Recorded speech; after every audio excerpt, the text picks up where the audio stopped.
Slowly relax.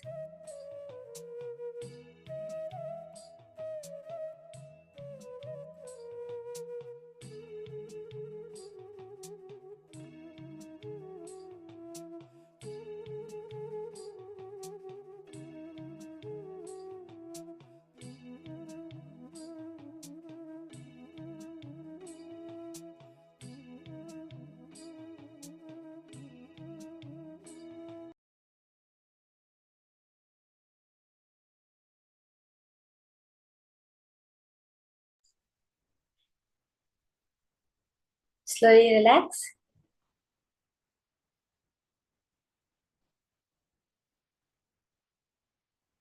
Now we're going to be entering into the power manifestation session. That understanding, that cognition now that we have gotten from Swamiji, which is how choice is not actual freedom. There's a very beautiful, subtle point in this, how choice is not freedom, that we have to understand. Let's say that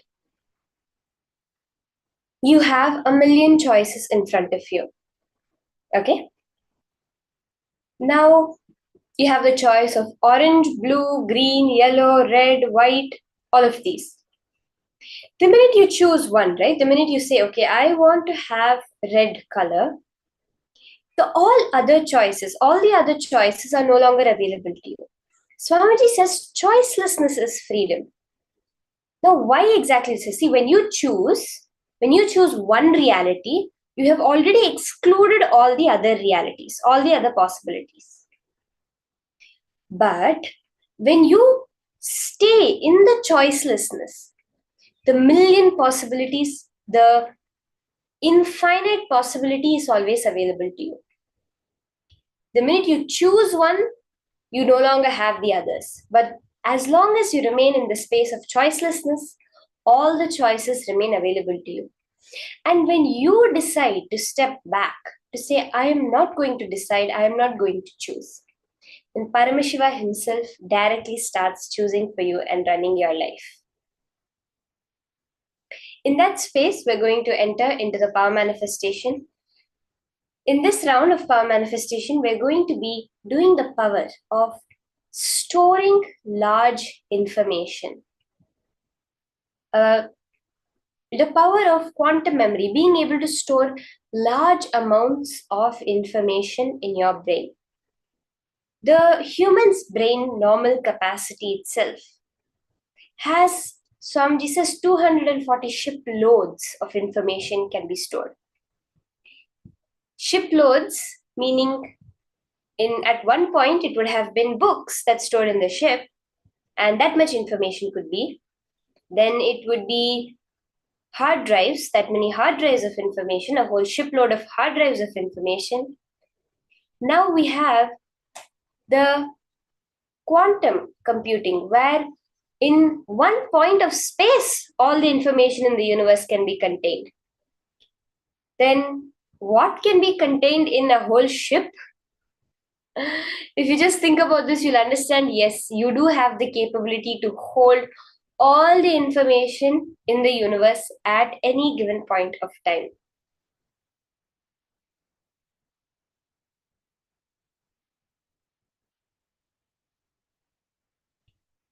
Yes, Alexandra, there will be so many unknown possibilities that you do not even realize are there, and you do not even give them a chance to manifest because you decided to choose. You will have maybe there might be so many possibilities that Parameshwar is waiting to manifest for you, but because you chose something, all of those are no longer available to you. That's why when you stay in the space of choicelessness, all of the possibilities of the universe are available to you constantly. And then the next level of that is where the higher intelligence that knows the past, present, and future, that knows you better than you know yourself. Swamiji says, I know you better than you know yourself. Swamiji starts choosing how to manifest our life.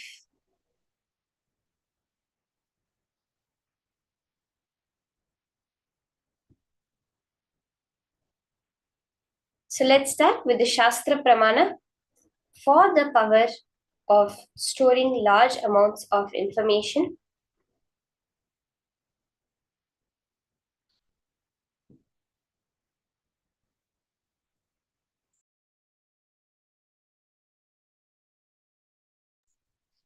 So the Shastra Pramana for this power is from the Sarvajnanottara Agama, verse 15. This Agama was given by Bhagavān Paramashiva to Subramanya, the form of Paramashiva that we are experiencing today as Somaskanda Murti, along with Bhagavān Subramanya. This Agama was given by Paramashiva to Bhagavān Subramanya. The verse 15 of this Agama says, Evamekatma bhavena samsthitasya tu yoginaha sarvajñatvam pravarteta vikalparahitasya tu. Bhagavan Paramashiva says, within such a yogi who establishes himself in absolute non-dual oneness with Lord Shiva, who keeps himself free from all sorts of differentiating notions, the exalted superpower of all-knowing, Sarvajñatvam, gets unfolded in all its fullness. Very beautifully, Bhagavan Paramashiva is giving us the exact technique, the exact understanding, the science behind the power of Sarvajñatva.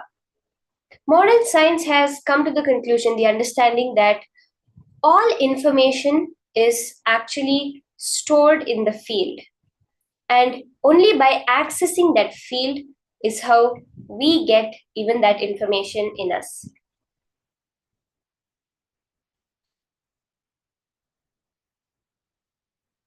There is a very beautiful Apta Pramana for this power.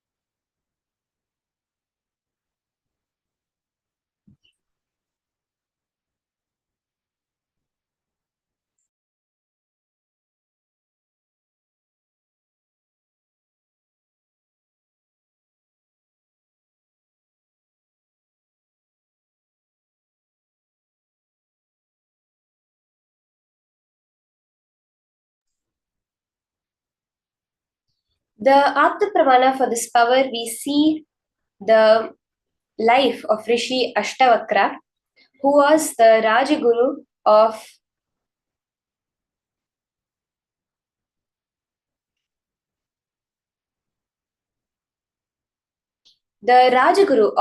Janaka, who was the king of Mithila, Sita's father.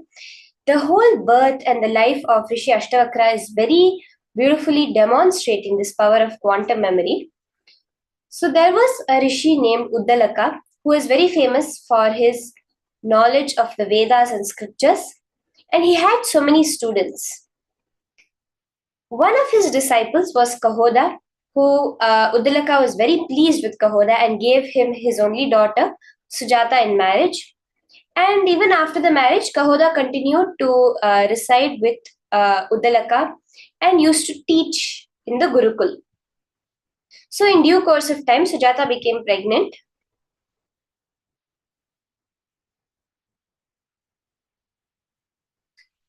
She had the habit of sitting near her father and husband while they were teaching.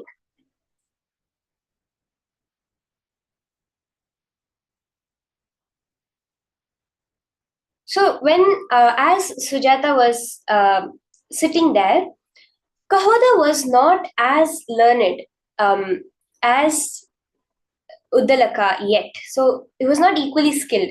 But Uddalaka, who was a great scholar, when he was giving the satsangs, the various discourses, the unborn child had memorized and attained mastery over all the Vedas and scriptures. But then Kahoda, while giving the teachings, made a number of mistakes. And not able to bear these errors, the child started correcting his father from his mother's womb. So humiliated before his disciples, Kahoda cursed his son, saying, "As you insulted your father, may you be born with 8 bends, Ashta being 8, Bakra being bends or deformations in your body." So as per that curse, Ashtavakra was born with a crooked body in 8 places, and he was born enlightened. And we see so beautifully how from within the womb, the extraordinary memory of Ashtavakra was there. There's another very beautiful Apta Pramana for this power of quantum memory, which we see in the Ramayana, which I wanted to just share with all of you. In the Ramayana, there's a character Vibhishana. He is the youngest brother of who we normally consider the villain, Ravana. And but he was a dharmatma. He was a very pious soul, and he at last came and took refuge at Rama's feet and supported Rama throughout the whole Ramayana war. And there's a beautiful incident that is narrated when he was doing the tapasya to get Brahma's blessings. During that time, he spent a number of years chanting the Vedas regularly from front to back, and spent that number of years again chanting the Vedas in the opposite way from back to front, not with seeing any book or anything, just from his memory, just from the power of his Sarvajñatva power. He spent years chanting the Vedas this way, and then the same amount of years chanting the Vedas in the opposite direction. This is like just one very beautiful thing which I had heard about, and I wanted to share with all of you, where Vibhishana's power in his memory was not the Vedas are the most vast scripture that you can ever find, thousands upon thousands of verses. Chanting it forward once and then backward for years is demonstrating this power of having a infinite amount of knowledge. Now let's all also enter into this power manifestation.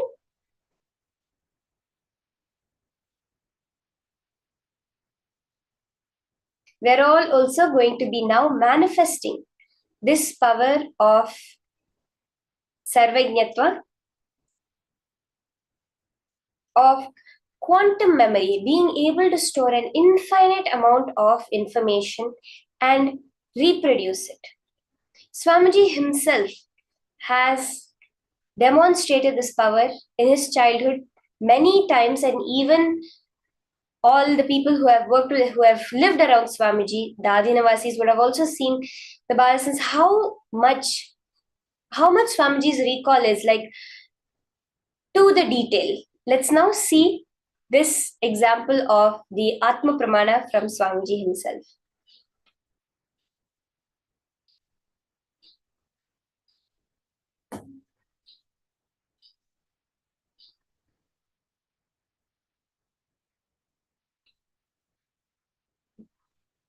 I still remember once that there was a power manifestation. My Guru Kuppammal, she was making me manifest the Yegasandagrahyam. Yegasandagrahyam means listening once and repeating the whole as it is. That power.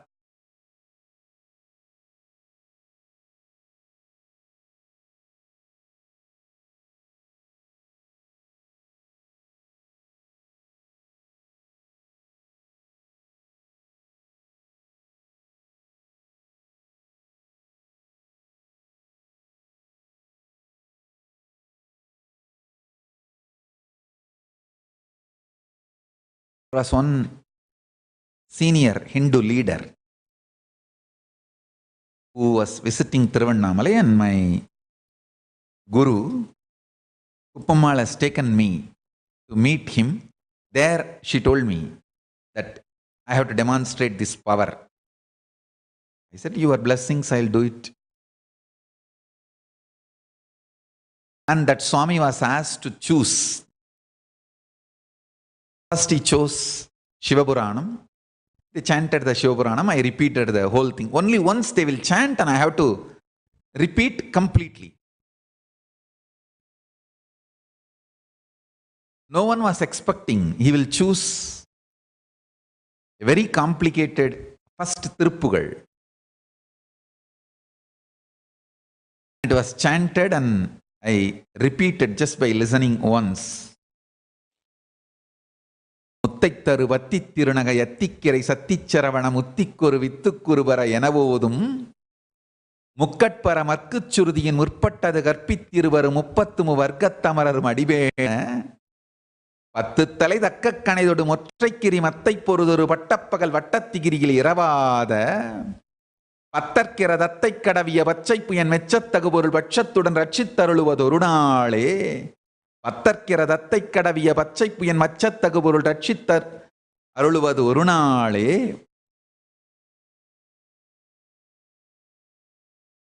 தித்தித்தைய ஒத்த பரிபுர நிறுத்தப்பதம் வைத்து பயிரவி திக்கொக்க நடிக்க கழுகொடு கழுதாட திக்குப்பரி அட்டப்பயிரவர் தொக்குத்தொகு தொக்குத்தொகுதொகு சித்திரப்பவுரி திரித்திரிகடக எனவோத கொத்துப்பறை கொட்டக்களமிசை கொத்து குக்கு குகு குக்கு குகு குத்திப்புதை புக்குப்பிடி என முதுகூகை கொத்துப்பறை கொட்டக்களமிசை குக்கு குகு குக்கு குகு குத்திப்புதை புக்குப்பிடி என முதுகூகை கொற்புற்ற நட்பற்ற உணரை வெட்டிப்பலி இட்டு குலகிரி ஒத்துப்பட ஒத்துப்புறவல பெருமாளே.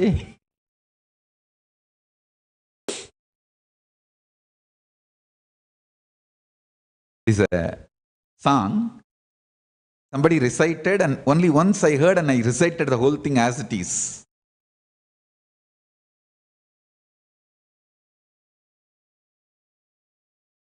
It's one of the beautiful song on Subramanya.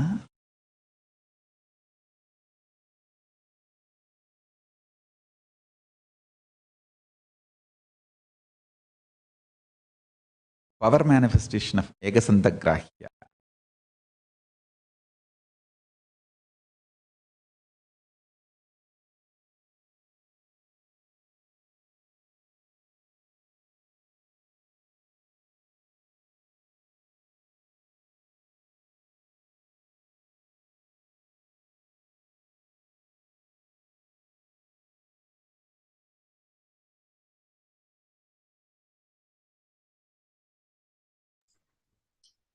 So beautifully we saw that demonstration from Swamiji himself of this power of Ekasantagrahi, of quantum memory, how just being able to store so much information. And I've heard sharing so many times from so many people how just Swamiji knows where everything is. He knows each and every adinam, each and every ashram, how many cups, to that detail.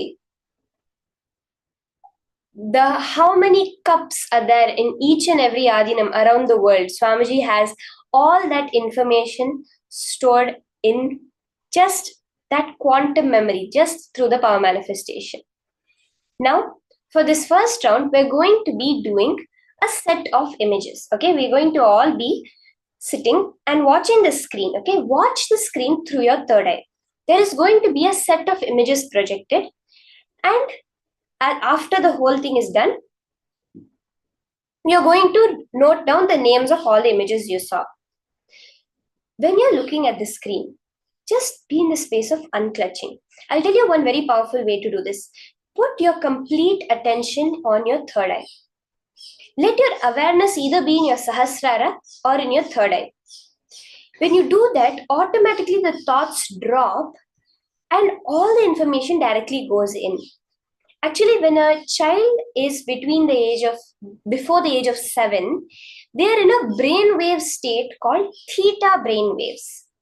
So within that few 7 years, you have to learn so much: social habits, patterns, how to interact with people, how to talk, how to walk, how to brush your teeth, how to eat your food. There's so many things they have to learn, right? So they have a certain brainwave pattern called theta brainwaves. At that point, there's no filter. Everything they see immediately goes in. Actually, we all have this capability. Even now, everything you're seeing is stored in you, but you're not having access to it. Why? Because you are the one projecting it out there ultimately. See, all the universe we're seeing, all the world we're seeing is just an extension of us. A projection on the space dimension of Paramashiva through us. Now we just have to access it. That is all we're doing through the power manifestation. So put your complete awareness on your third eye and intensely look at the screen and see the pictures that are going to be flashed now. Okay, we'll have a few seconds on each picture, and then at the end of it we'll have a few minutes to note down whatever the recall through our third eye. Whatever third eye is recalling, we'll write it down. Let's start.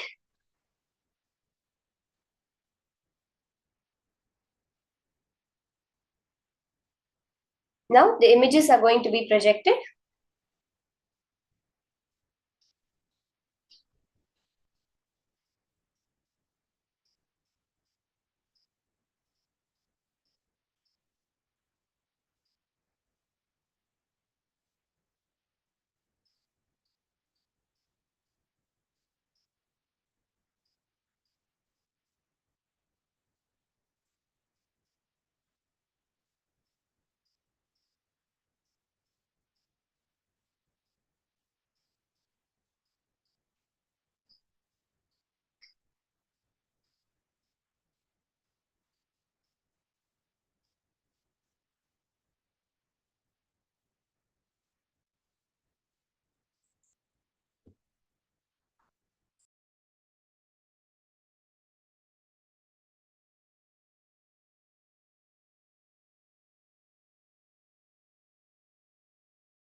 Okay, now you can start penning down and post in the chat all the images that are coming back to you through the third eye. Okay, write them in the order. Let's see how many images we can get in the exact order.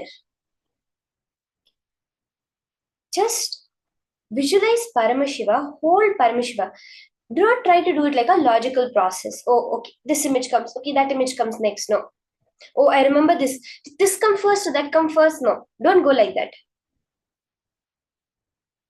Just connect to Paramashiva, connect to Swamiji, and let your third eye tell you what the order of the images are.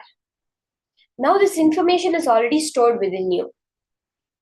It is just that you need to access it. That will happen through the third eye. And once you have written down, you can post it in the chat. You can chant the Mahavakya. Let the images come to you. Do not try to remember it. Let them come to you. Let your third eye give you the answers now.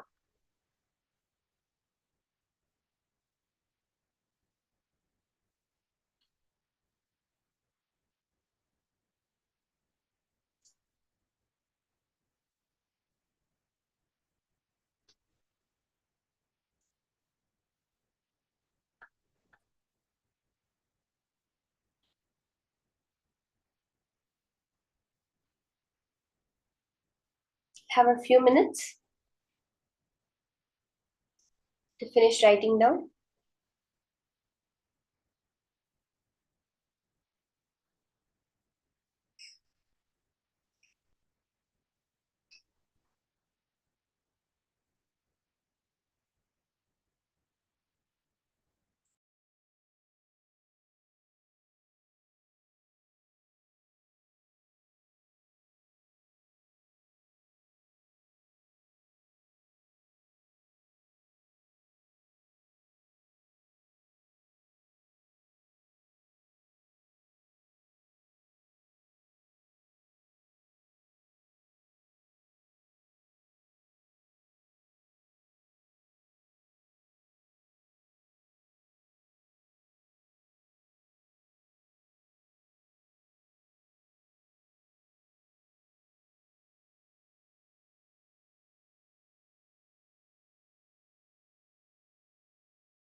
Okay, let's verify now.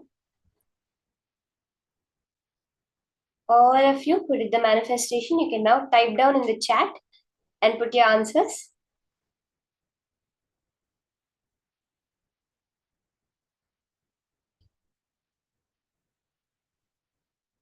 Jessima, Sumita has put, Madonna has put. The solution, the answer of the order of images is cap, corn, ring, bird, wallet, hand or an arm, scarf, helicopter, purse, snail, bed, ear, sock, scissors, lips, grasshopper, bicycle, eyes, and tie. You can take a few minutes, verify all the things that you got in the right order. How many images did you get right?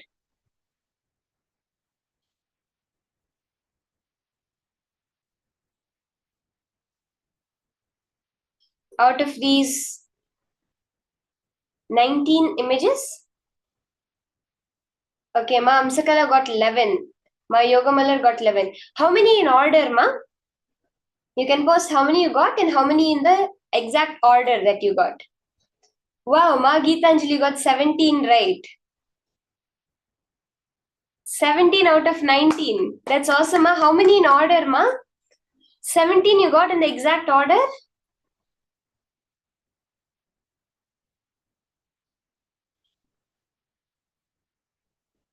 Okay, Ma Ashini got 10 items.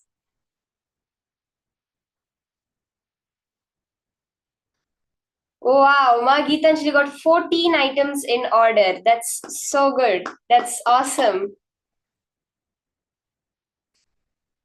Okay, Ma Yogamallar got 7 in order.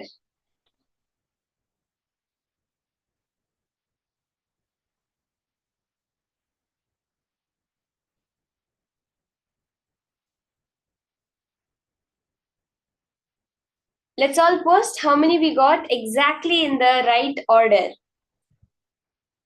The first round itself, so many people manifesting so beautifully. It's awesome to see.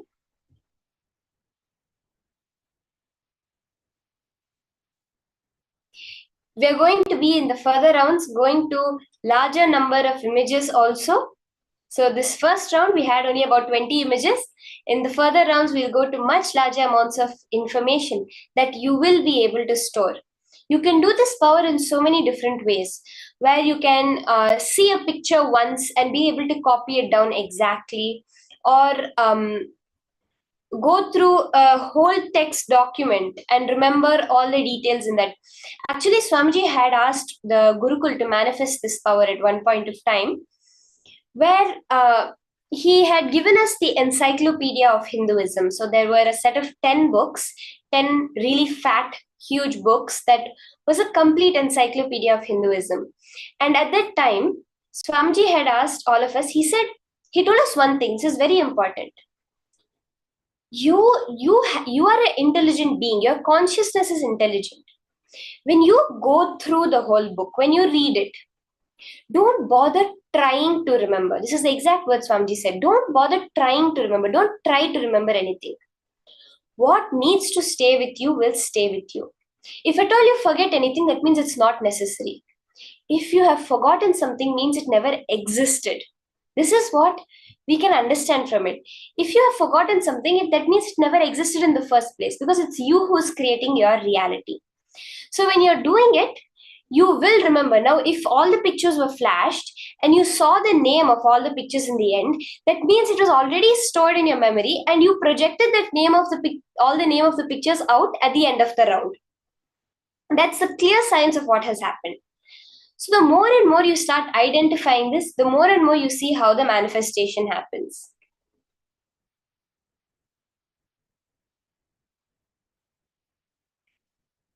This power manifestation that Swamiji is giving us, in so many ways, the way you manifest it, the way you play with it will make the powers manifest more and more.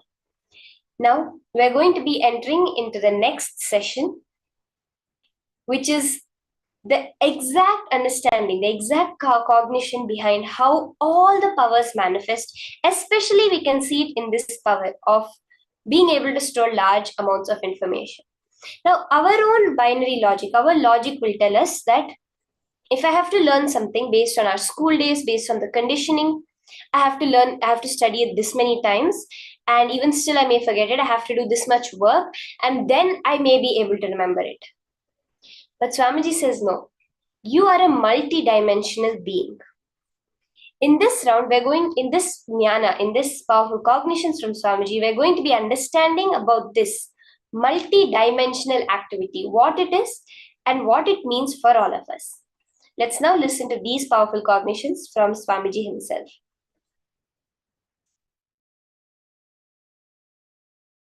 Listen. Listen to this very carefully. If you have attended the programs with me, Inner Awakening or Nityanandoham, Shivoham, Sadashivoham, Paramashivoham, Mahasadashivoham, any program with me or Kumbh Mela, one thing you will find, all program will be highly intense.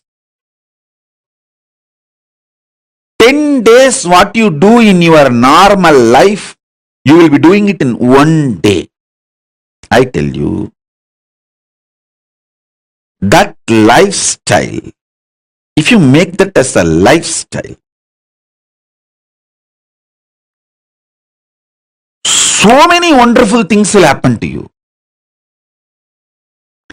Take up 20 projects. Do one part-time business. Do one part-time job. Take up one Sangha project very responsibly, Kailasa project, and deliver it. Take up something as your spiritual commitment to Kailasa. Like this, just take up multiple projects.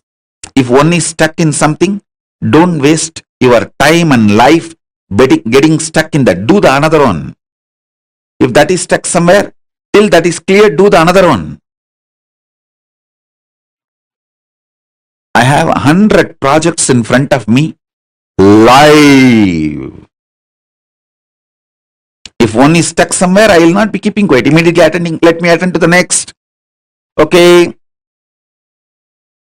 So I'll ask, what is going on there? Like this, 100 projects live will be in front of me. If one is stuck, I'll work on another. If one is stuck, I'll work on another. Whoever is involved, interested in this kind of a lifestyle, I keep them directly connected to me. If you are directly getting instructions from me, the team, the 100 projects team, then be very clear. You are verily part of me. I tell you, you also build your life like this.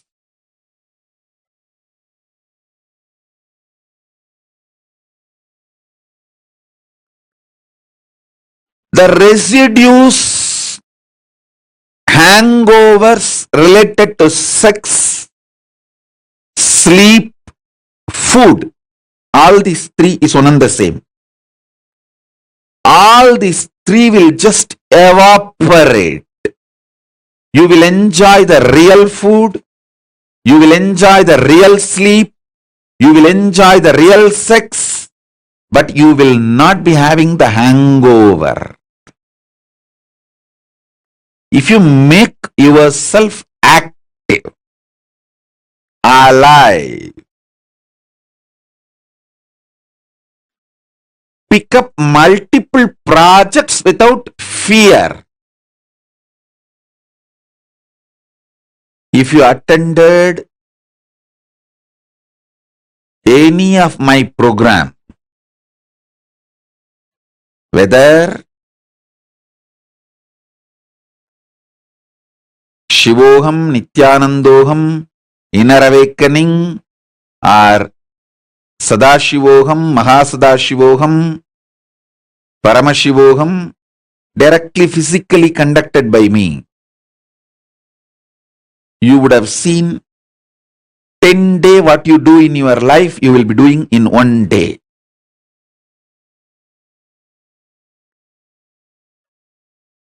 That is the lifestyle.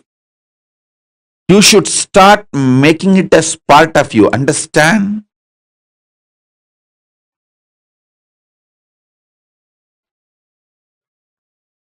It is all about sitting for a few days and organizing yourself. The gadgets you need, the schedule you need, and courage you need, confidence you need. Just for a few days, you need to sit and organize. Maybe a week. But once you organize yourself, at least 25 projects. Decide you are a Paramashiva, so you have 25 heads. You should do at least 25 projects. In my case, I decided, I am Paramashiva, not just with 25 heads, 75 eyes, 50 hands. So I will do hundreds of projects. You guys start at least with 25 projects. Every day there should be minimum of 25 things to do. Don't try to cheat yourself. Oh, going to restroom, one project. Washing, that is another one project.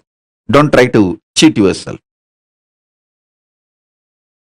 A solid projects which will give the result with a 2 or 3 months end, which you will be able to complete it in next 60 days to 90 days.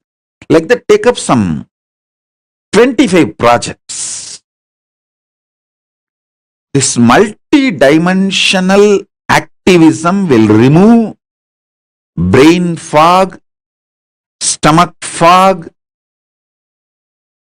the veil you put on yourself. Most of you have arrested yourself with your fears, destroyed your life with your selfishness. Extreme selfishness. That's the right thing. I'll use the word. Extreme selfishness. You think, oh, if I do all this Sangha work, I may not have time for this, my personal work. I tell you, do Sangha work, Kailasa work, you will see how much inner space expands and the kind of a training, understanding, everything you have.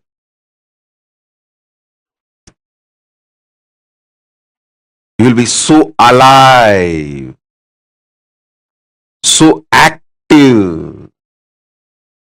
I have seen how the active parents make their kids' life amazing,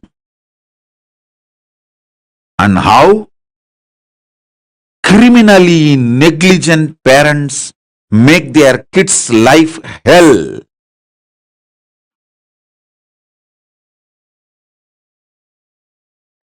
These criminally negligent parents teach the same cunningness to their kids. Oh, if you do this, you will be just exploited and taken for a ride and you won't have time for your personal things. Stupid. Stupid. I tell you, this active lifestyle takes away tons of sufferings.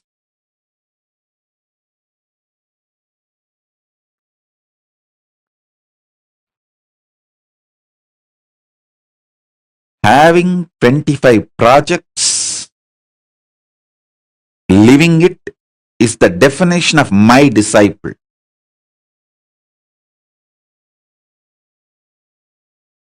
That's what is the meaning of having 25 heads. Paramashiva. At least each dimension does one project, moves. This, and constantly moving.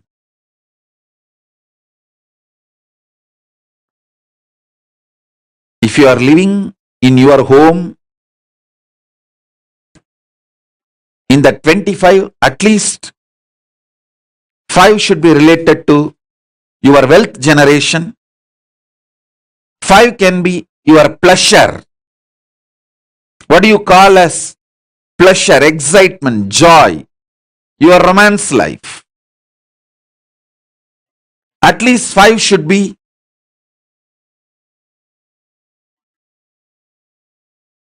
your family and teamily related. And the remaining 10 should be related to Kailasa. Make this as a lifestyle. I tell you, I'll infuse Paramashivatva in your life. Infuse wealth, health, fulfillment.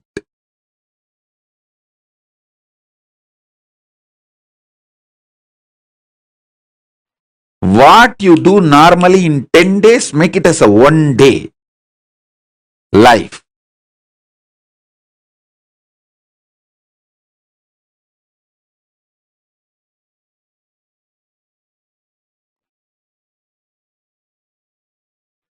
In Kannada, there is a beautiful proverb. Kayakave Kailasa. Activism is Kailasa.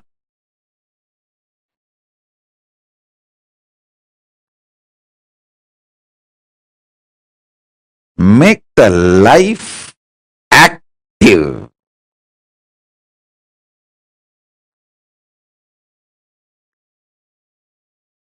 Fundamentally, this 8 Kala Puja in temples, all these are made to keep people active.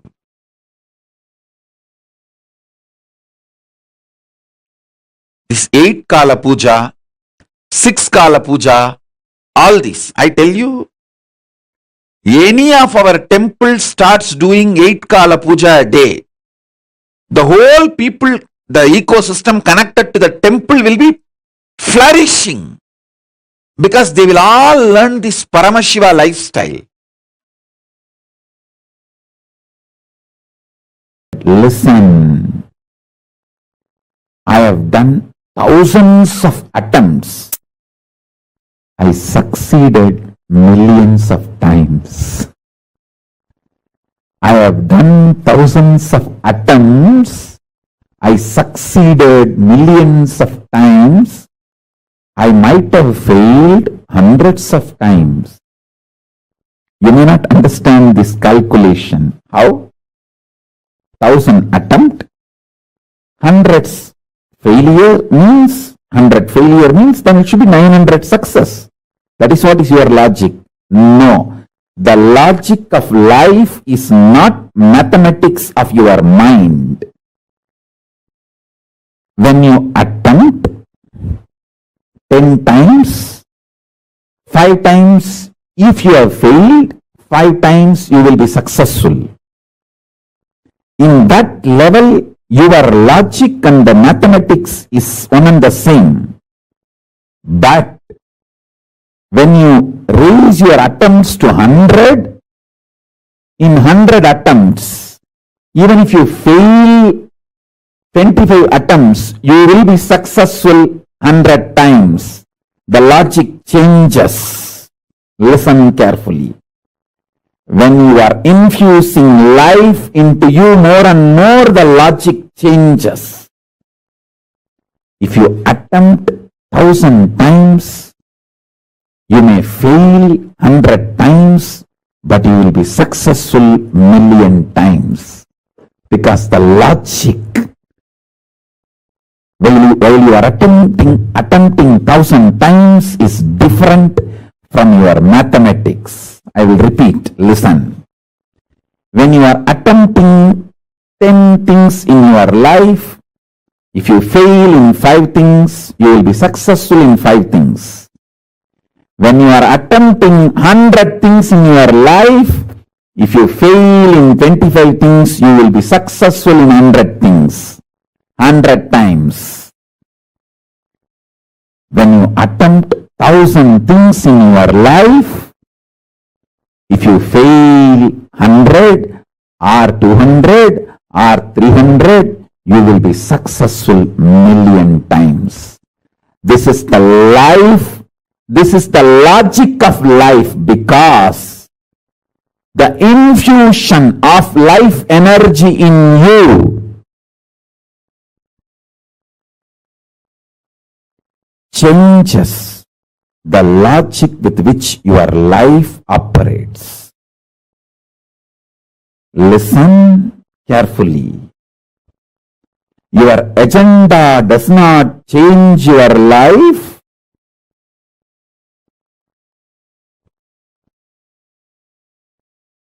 Your consciousness changes your life. I am here to change your consciousness. Stop attempting 10 times. Stop attempting 100 things. Start attempting thousands of things simultaneously, spontaneously, intensely, continuously. Understand this logic of life. I know clearly what I am supposed to manifest and create. My focus, and I can see every day I am infused with more and more Lakshmi. Because my Lakshya is right, I am intensely showered with Lakshmi. To all my followers and disciples, I give you this as a commandment.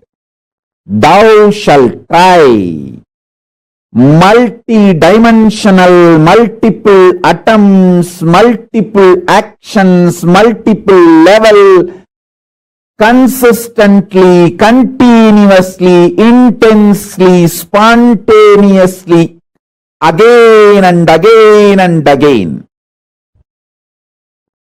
This is the law of Srishti, manifestation. For all my disciples, followers,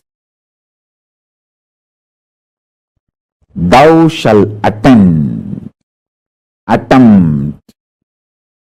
work, manifest, try, thousands and thousands and thousands continuously, sincerely, spontaneously, intensely.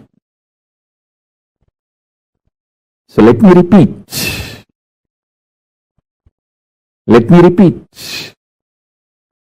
If you attempt 10 things and fail in 5 things, you will be successful in 5 things. If you attempt 100 things at a time and you fail in 25 things, you will be successful in 100 times, in 100 things. If you attempt 1,000 things, if you fail even in 500 things, you will be successful in million things. And million times. This is logic of life. The logic of life is not maths of your life. Statistics of the life is different. State of life is different. What you think as statistics applies only to the lower existence. the state of Paramashiva. The logic of the state of Paramashiva is different. Now I am revealing this cosmic secret to all of you. This is the cosmic secret, the Paramashiva's secret of creation, manifestation, Srishti. The secret of Paramashiva's Srishti is this. Understand this law. Understand this logic. Start. You will be Paramashiva. You will manifest the manifestation of Paramashiva. You will create the creation of Paramashiva. I have seen in my own life. I have seen in my own life Paramashiva manifesting as Nityananda Paramashivam. I am absolutely focused on my right goal, and I attempt thousands and thousands of things simultaneously, spontaneously, continuously, sincerely, intensely.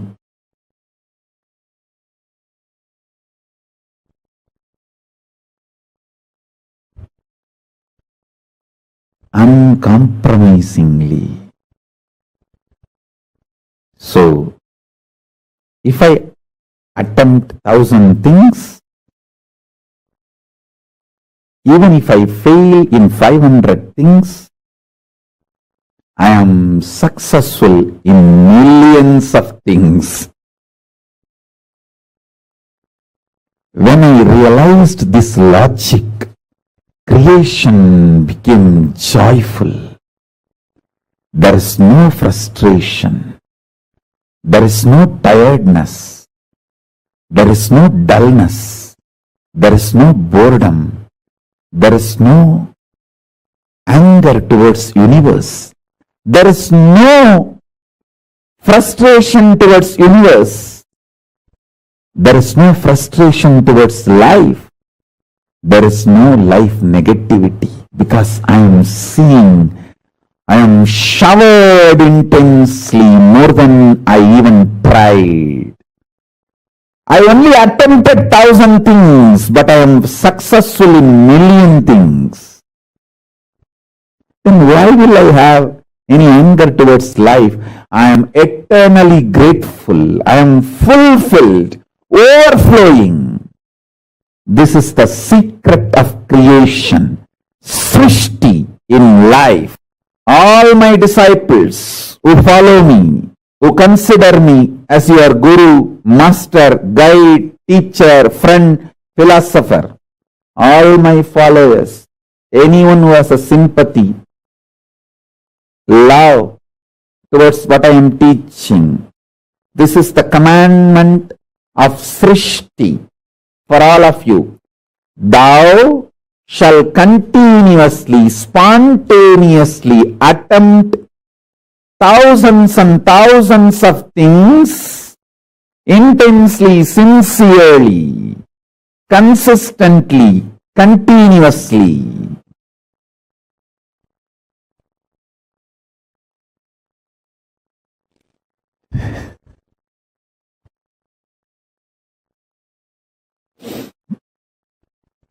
I am revealing how the macrocosm functions, Paramashiva's truth, cosmic truth, and how I manifested in this incarnation as Nityananda Paramashivam. When you know this too, you can just internalize this and manifest it as Paramashiva in you, in every level.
what Swamiji revealed in this, through this one satsang, is a very, very important truth for all of us to understand.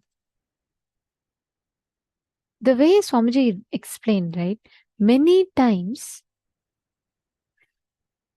we all carry this constant powerlessness or incompletion in our inner space, and letting that constantly manifest outside. We limit our own possibilities to ourselves by saying, okay, only this much I can do one at a time. This is all I can do. This is all I know. This is how much I will do. We put all of these sort of restrictions to ourselves, and we stop acting, we stop responding to life from the multidimensional being that we are. And instead, we all stick to the same single understanding in life, saying, this is all I can do, this much only I can do, this is all I know. That's all. We just stick to that. And we stop expanding in life. See, understand, the biggest, the most worst thing that you can do to yourself is putting yourself in the delusion that you can only do one at a time. Swamiji actually tells for, Swamiji will tell us, that is the biggest poison that you can insert into yourself. Because the moment we put that, right, we cut off the possibility of us exploring our own capabilities, let alone doing it. Even exploring, we'll just deny to ourselves. We'll just say, oh, I know it's not going to be possible. Before even trying, we will decide and deny that possibility to ourselves. That denial that we do to ourselves is what is the biggest crime that we do against ourselves. Are you all understanding? So every one of you that are here, we are all naturally multidimensional beings. Inside of ourselves, we have this multidimensional activity. We have this multidimensional possibilities of our own self, which we largely deny to ourselves. Only when you manifest, or only when you acknowledge and attend to your paths, which can be manifested continuously from outside, that multidimensional activity is simultaneously, spontaneously doing multiple things, is your natural way of consciousness. But stop believing that, your mind can only focus on one thing at a time. That is the biggest lies that you can tell to yourself. Swamiji gave a very simple logic, right? When you are attempting 10 things in your life, if you fail in 5 things, you'll be successful in 5 things. When you're attempting 100 things in your life, if you fail in 25 things, you'll be successful in 100 things, 100 times. When you attempt 1,000 things in your life, if you fail in 100 or 200 or 300, you will be successful 1,000,000 times. That is the logic of life. The more you take on, the more you expand, the more you take on, the more you expand. The more you take responsibility, the more powerful you become. After that, it doesn't go in a linear way. It just exponentially multiplies. Understanding? Let's all do one very quick exercise. Every one of you write down how many times in your life you have decided you will not do, and you stop taking projects, you stop taking responsibility because of your simple fear that you're afraid that you will not be able to do it. Just organize yourself.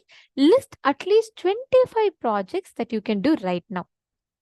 Don't worry about, oh, do I have the resources? Will I be able to do it? Don't worry about all of that. You just do this. List 25 projects that you can. Come on, write down. Every one of you, please write down.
Yes. Please relax. How many of you have finished writing? See, many times we all, fundamentally, we all believe that we all need not have any external, we all don't have enough capabilities. Without external support or external resources, we cannot manage so many things. We can only do one at a time, etc., etc., etc. We carry so many ideas and perceptions and judgments inside ourselves. Most of the times, even the most simplest of things that we have in front of us, we don't really understand, we don't really cognize, we don't really look at it from the perspective of how I can do multiple things at the same time. Yes. Now, have all of you finished writing down? 25 projects have you all listed down? Any 25 projects? Okay, great. Thank you, Ma Geetanjali Khanna and Ma Hongli Wong. That's right. Ma is asking how to remember things for a long term, not only short term. See, there are two parts of our memories, okay? So the moment you see something, the way you process it, the way you observe the information, how you grasp it, how you process it, and then how you experience it, right? How you basically how you store it. Now, most of the times we carry so much of friction or gap between with our incompletions and us. We have so much of resistance to remember things. How many of you have noticed many times, like for example, if I give you a 400-page book, and if I have to, and I tell you it's an update on a project, how many of you will feel like, oh my God, I can't handle this load. It is just too much for me. And I will not be able to remember. I'll not be able to process so much of information. How many of you experience that type of resistance in you?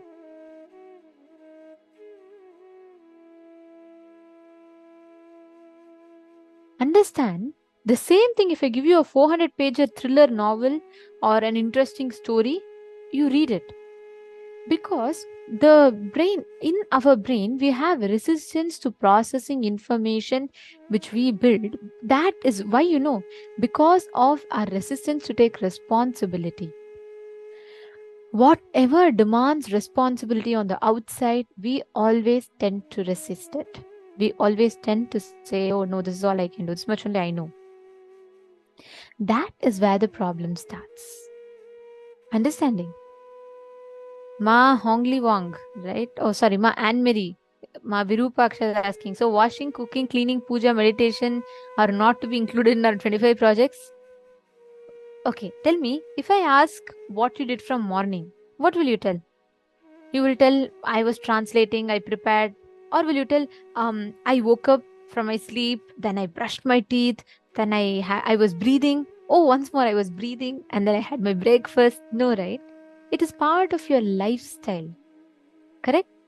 It is just part of the way you live, the way you carry yourself. That's your life. But if someone asks me, hey, what did you do? What are your achievements? I'll not say, I was breathing for every second of my life without fail. And I made sure my heart was beating properly. I made sure my digestive tract was working properly. No, that is just a part of us. And these are all independent activities. Same way, your everyday life is not counted as a project. If you want to give yourself a certificate for that, then you're reducing your capability to only doing that much. That is not your capability. You can do much more.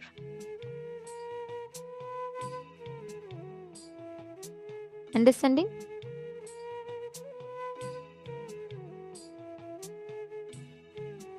Okay. So you should have projects. Take up projects that demands you to expand. Ma Geetanjali Khanna is saying, Swamiji said treat your body as the fourth number. Please explain. Swamiji said to treat it as fourth person. Like, see, Swamiji is basically saying, most of the times we are so closely bound with our body. We are constantly we don't want to let anything happen to our body. We are in that fear constantly. And what we do is we are so attached to the ideas of I, me, and mine that we carry. If you just work on it, understanding that it is like a third person, means it is also one more thing you should take care of, but that is not your only goal in life, then you will start focusing on the most important and bigger things, which is mainly important for the purpose of your life. So many of us think, oh, let me just make sure I'm taking care of my body. We become so possessive. And we think that's all is life. No. That 6 foot form of yours, beautifying it or trying to keep it fit alone is not the purpose of your life. You're trying to keep it fit for you to achieve a certain purpose in life. But that latter half is almost always forgotten. That is what Swamiji is explaining. Now, Virupaksha is saying, but still there are only 24 hours in a day. Yes, when you take responsibility, you will expand. You will penetrate into time. I have experienced this so many times. When I'm just, let's say, I'm having one thing to do. And even if I think I'm so meticulous, so organized, and I put all the things for me to do, I will still feel like, oh, there is not enough time. Even if I just give you one project, always our mind works like that. When you demand of yourself, you all should know how Swamiji attends, right? Swamiji will be getting all the important updates. He will be making decisions. At the same time, he will be attending to blessings requests, boons requests. At the same time, he will be knowing what exactly is happening in every adinam, guiding them, receiving information, processing all of this at the same time. That is the way Swamiji is. He lives in his multi-dimensional being. He's an embodiment of totality, like the whole thing as multi-dimensional being. Never being stuck to the binary of, oh, focus on only one thing at a time. This is all you can do. This much only you can do. No. You understanding? Every one of you, just make sure that you are taking up multiple projects and expanding. Never be stuck with the idea, I will only be able to do only this much. I cannot expand more than this. The moment you tell that, you are cutting off your own wings. You're cutting off your ability to do more without even exploring. You take up 100, you take up 200, you fail in 10, no problem. That failing is not a problem because you're in the process of attempting. You're just trying to do.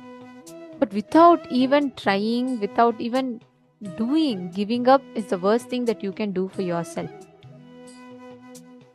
How many of you have finished listing down 25 projects? Please put yes in the chat. Can you all please put you have finished listing down?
Yes. Now, it's right. You had asked about how you can enlarge your memory, how you can process a lot of information and keep it together. See, the first thing that happens when you expand your inner space from completion is your ability to remember large amount of things in your inner space. How many things that you can store in your inner space? If you see Swamiji, amidst all the other things, running a nation is not a joke, right? Swamiji is running a whole nation, all the projects that happens across the globe and all the Kailasas around the globe, the services that they're doing. And at the same time, Swamiji will remember and Swamiji will follow up with any devotee who is sick. Like if a person, let's say a devotee is sick in Los Angeles, Swamiji will check whether that person has been taken to hospital. Has that person been attended to? Is he taken care of? Swamiji will heal, sit, connect, and settle. And at the same time, Swamiji will also be remembering the number of glasses that is there in one remote Adinam in one remote village in India. Swamiji remembers everything. Why? Because there's no clutter in Swamiji's inner space. And what does that mean? See, most of the times we are so busy in our inner space. Like, for example, right now, I can see all of you are physically here. But so many of you are busy with something running in your head, probably thinking about the yummy breakfast that you had 2 days back, or thinking what you can cook something interesting, or when to make your next hair or nail appointment. That is exactly how most of us function. We are here physically, but our inner space is so cluttered with constant thoughts that is coming in our inner space and not being here. So, when you unclutch, when you bring completion in your inner space expands. And when that inner space expands, anything you see, you will simply remember it and store it. Most of the times, we look through a layer of incompletion, so we don't see reality as it is. I'll tell you a very beautiful incident from Swamiji's life. So every day when Swamiji was in Bangalore, right? So Swamiji was traveling every day to a particular place to attend some healing or some work. And at that time, Swamiji and Swamiji's driver, like one of the sannyasis, used to travel by a place. And what happened was once they lost the way or something like that. And Swamiji was trying to tell him to go to that road where Swamiji is giving him a landmark saying, there's a mosque there, right? Can you go to that road? And this guy does not remember or recognize. He says, no, Swamiji, I don't know any other road like that. Then Swamiji is like, no, there's a huge, big mosque standing there. He says, no, Swamiji. Swamiji is trying to give so many hints. Swamiji is trying to say, okay, this is like this, the color is like this is how big it is, and all of that. He keeps on insisting, no, Swamiji, I have never seen any such thing. It does not exist in no roads I've taken. Maybe it could be another driver, but not me. Swamiji said, no, we have been going in that way only for the last so many days. And then Swamiji said, he like thought for a few minutes, and then Swamiji just gave another thing. Swamiji said, okay, you remember the road where there's a Hanuman temple? Then, even before Swamiji could finish, this disciple was like, oh, yes, Swamiji, I remember that Hanuman, this color temple, this color wall, and it is there. I know which road it is, and I exactly know where to go, like that. And he took Swamiji. When they actually went to that place, right next to the temple, there's at least a 4 times bigger mosque that was standing right next to it. But because this disciple had a selective thinking and he already had a filter in his head, he screened out automatically the existence of such a big building. Many times, if you notice, when you're hungry, you will not recognize, you will not observe the most biggest other attractive offers of buildings that are standing right next to it.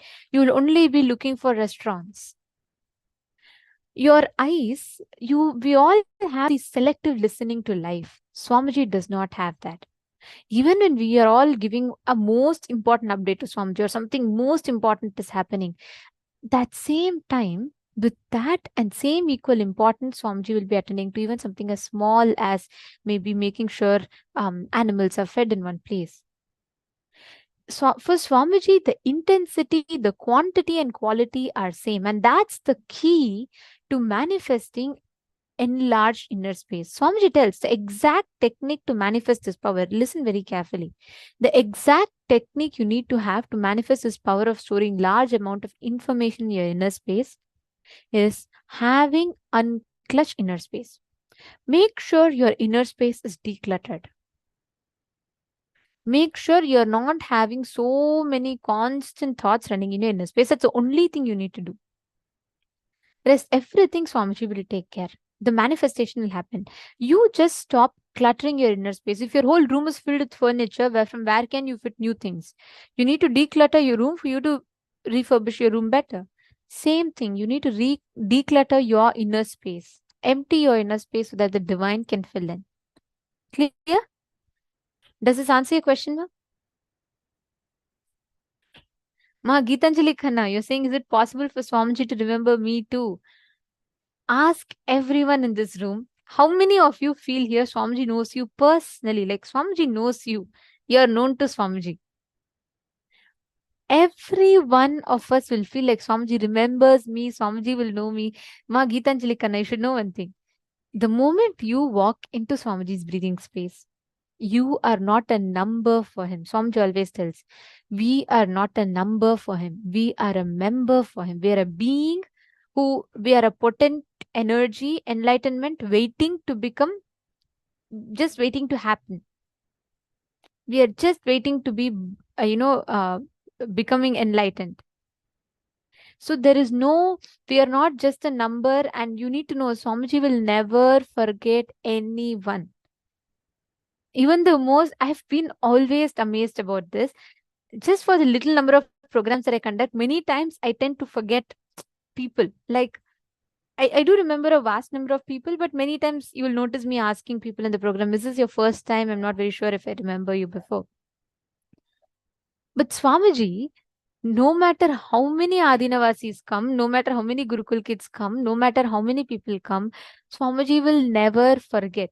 I still remember Swamiji remembered the detail of one of the Gurukul kids' sister's friend who happened to come one day for darshan, and she went back, and Swamiji said, you remember you got your friend the other day? Your sister got her friend the other day and got blessings. Has she healed completely? So this Gurukul kid was like, Swamiji, what? No, I don't know any such thing. And then Swamiji is like, hey, what are you talking? You were only standing right next to me and during the darshan. And that kid was like, she didn't remember. Then after some time, Swamiji gave more hints, and she's like, oh my God, yes, Swamiji. But how did Swamiji remember that person? Even I don't remember. Swamiji does not forget anyone. The moment you enter into breathing space, he does not forget. So don't worry about forgetting. Firstly, secondly, he knows you much more than you know you. So don't worry.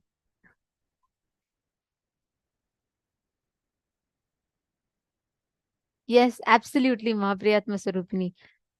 Swamiji does not remember, Swamiji does not forget. Not just he does not forget people, even things, even the smallest of tasks.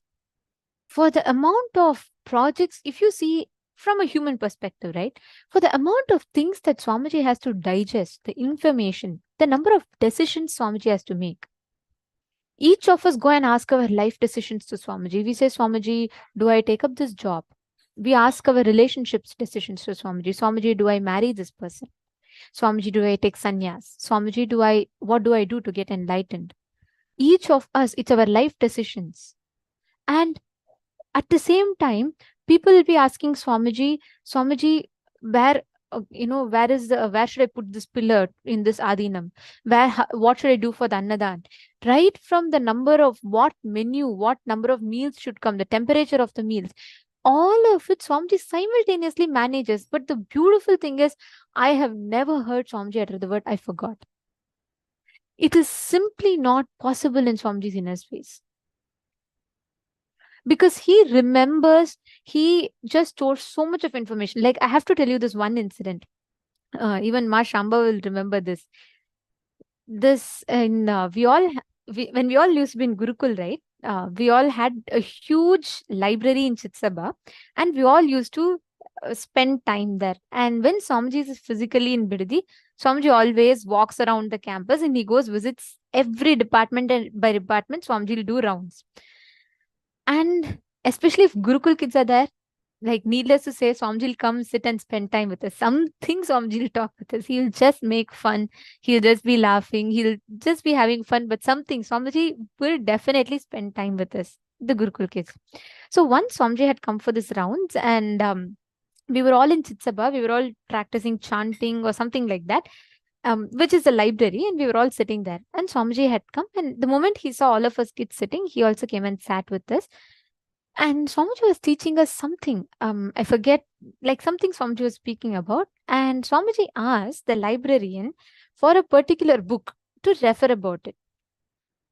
And that person went. They said, "Yes, Swamiji, he'll get and come." And he went. And Swamiji was continuing to talk with us. 5 minutes passed, 10 minutes passed, 15 minutes passed, and there was no sign of that librarian coming back. It's not just him. Along with him, even few more sannyasis went to search for that book. He never came back, and Swamiji was like asking 2-3 times. And after that, finally, Swamiji is like, "What is the problem? Where is that book? Are you not able to find, or what is the reason?" And then the librarian is like, "Swamiji, I could not find the book at all." And he just didn't end with that. He said, "I don't even think that book is there, Swamiji. Maybe it's some other book. I'll search." And anyways, then Swamiji is like, "Hey, is this all is a thing? You could have told this to me long back." And I remember this so vividly. Swamiji explained the exact title of the book, the exact font color. Swamiji said, I think Swamiji was saying in that it'll be in this 4th shelf in this row, and this is the title, this is a font. And Swamiji was saying in this page number there will be these pictures, and it will be talking about exactly this thing. And I'm telling you, I have this one incident I can never forget. It took less than 1 minute for that librarian, because after that, he had to just go walk up to that shelf, pull that book, bring open, precisely as Swamiji said, it was there in that exact same spot. And that was the first time I heard from Swamiji. Swamiji said that each human being can store 250 ships of memory. Swamiji said it is never difficult for him to remember. The moment this happened, we all started clapping. We're like, "Oh my God, Swamiji knew." Then Swamiji's like, "Why are you guys clapping? This is what we all can do." Swamiji said he wanted us Gurukul kids to learn this. He said this is our innate ability to remember. If we carry too much of chatter inside our inner space, if there's no listening, you will never remember it. A librarian who lives his whole work is just to go around in the library and maintain the books could not remember this book. Swamiji, who walks up to the library once in a while with all the other things that he does, could remember precisely up to the page number. That's the difference. So you have the possibility, it is just you having to manifest it. That's all. Okay, so let us now enter into the power of being able to remember. And this time we'll go to the next level of remembering a series of 42 images that we'll be projecting.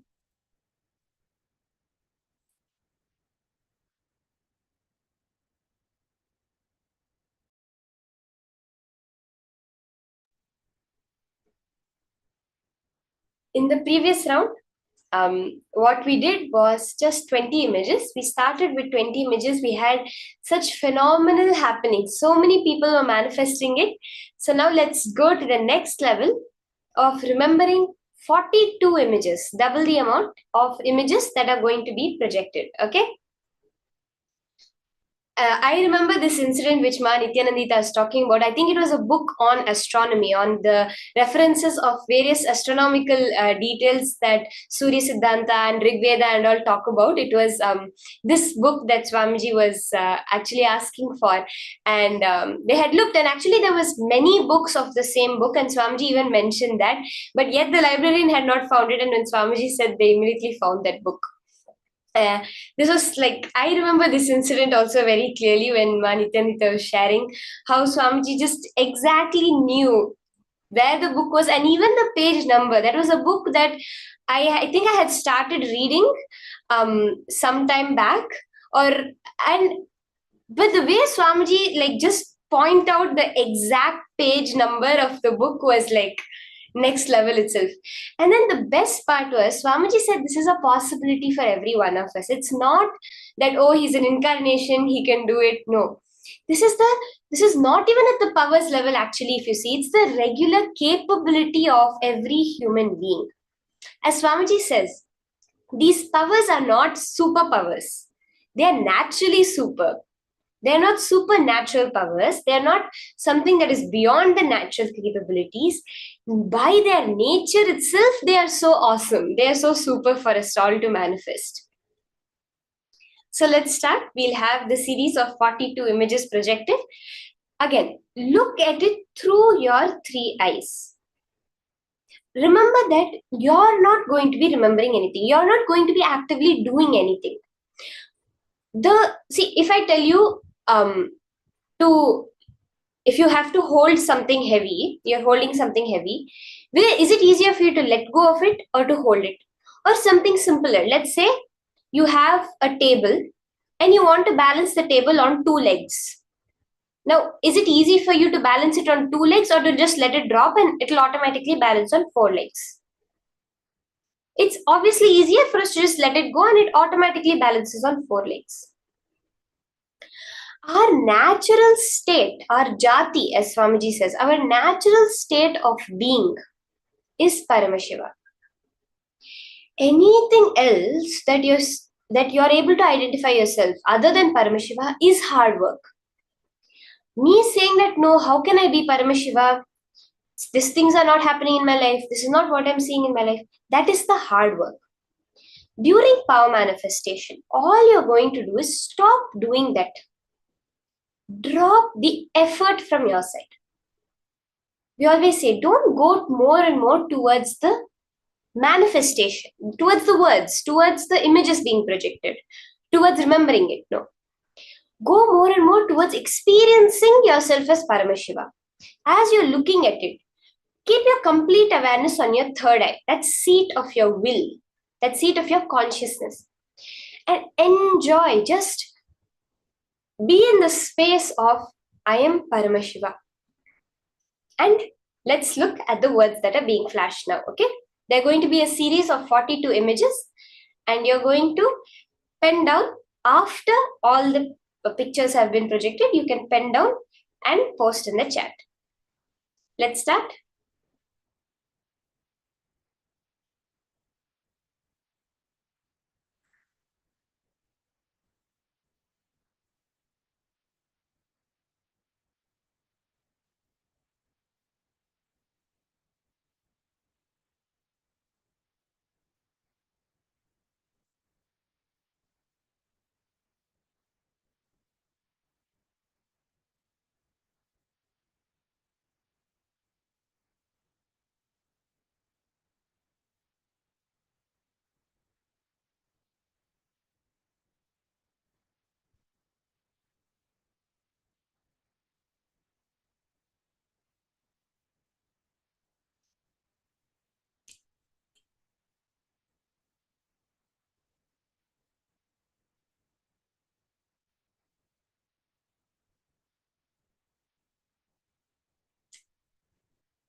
Now, chant the Mahavakya. Just visualize yourself as Paramashiva. You are sitting there now. It's not an image in front of your eyes. You are sitting there as Swamiji, as Paramashiva. The beautiful darshan, that feeling connection. Just unclench. You're not going to be recalling it from your memory. You're just going to let the third eye give you access to the cosmic memory. Do this purely as a manifestation. We are doing these as powers, not as the regular possibility of a human being. Without you thinking about it, without you putting any effort into remembering it, just your third eye will reveal the information to you. You can pen down, take a few minutes and pen down as many words as you're able to remember, as many of the images as you're able to remember.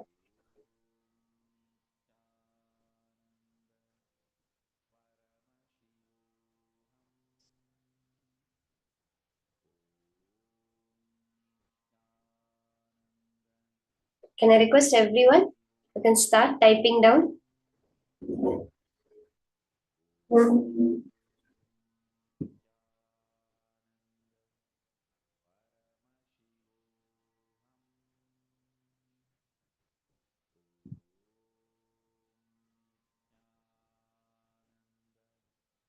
Just let your third eye tell you the answers. Again and again, remember. You are not remembering here. Paramashiva is telling you what was just shown. See, even now the information you have is actually not stored in your brain. This is very clearly proven scientifically. The neurons in your brain are just antennas. Even the cells in your body are just antennas to receive the consciousness, to receive the field. Each and every memory you have, if they say the memory of the color red, where is it stored? Or the memory of your 4th birthday, where is it stored? They're not able to find it in the brain because the memories are not stored inside your brain, it is stored in the field. Just that neurons are the antennas that are receiving that field. Like how on your TV set you have the antenna which receives the signal and translates it to you as information. Now, what you're doing is instead of associating yourself with that small field of information you have created, you're associating yourself with the field of information of the cosmos. Everything available in the cosmos is now going to be available to you.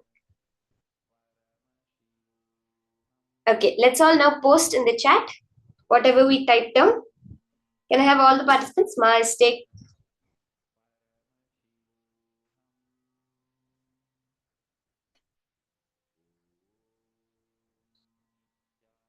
Jayanti can post in the chat what all your third eye showed you as the words, the pictures that were just flashed. Okay. We have people starting to post. Out of these 42 images, as many as your third eye is showing you, just exactly like that, you can post it.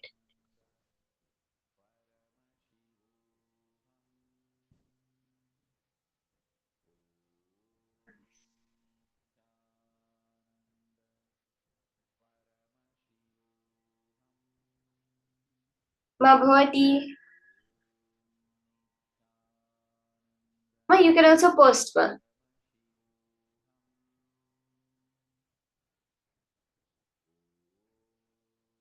Ma Vera Agostino.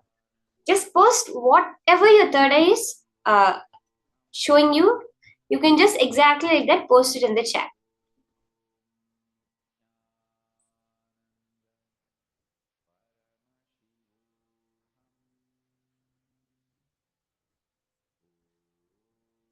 Okay, let's now verify the answers. Let's take a minute to verify what were these 42 images. Now, as I read out the 42 names, you can look through your list, note down how many you got correct and how many you got exactly in order. This is the important part. In the exact order, you will be able to see the recall happening. You'll be able to see Paramashiva showing it to you. Let's now verify.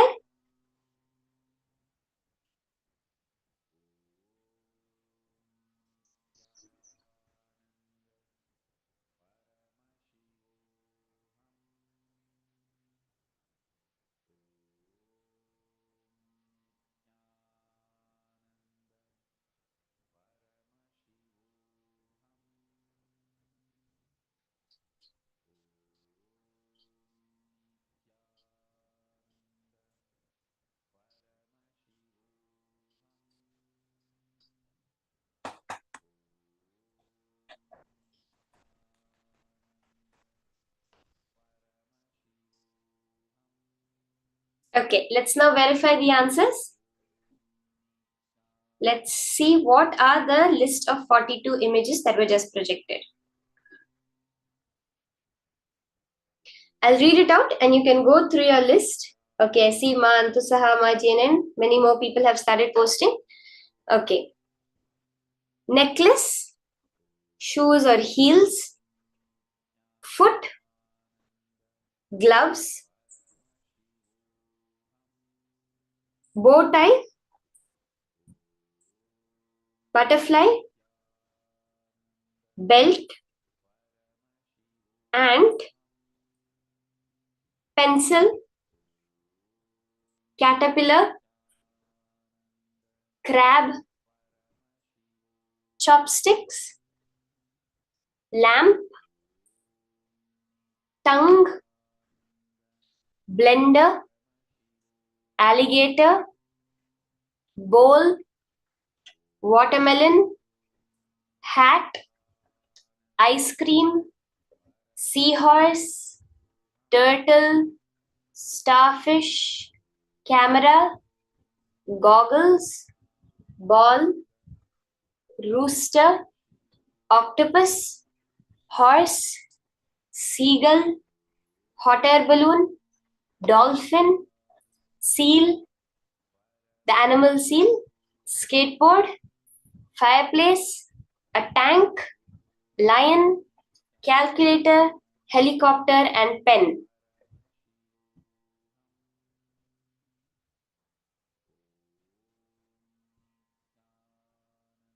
Ma Priyatma Surupini. Ma, you're saying that once you saw the answers, you remembered even more.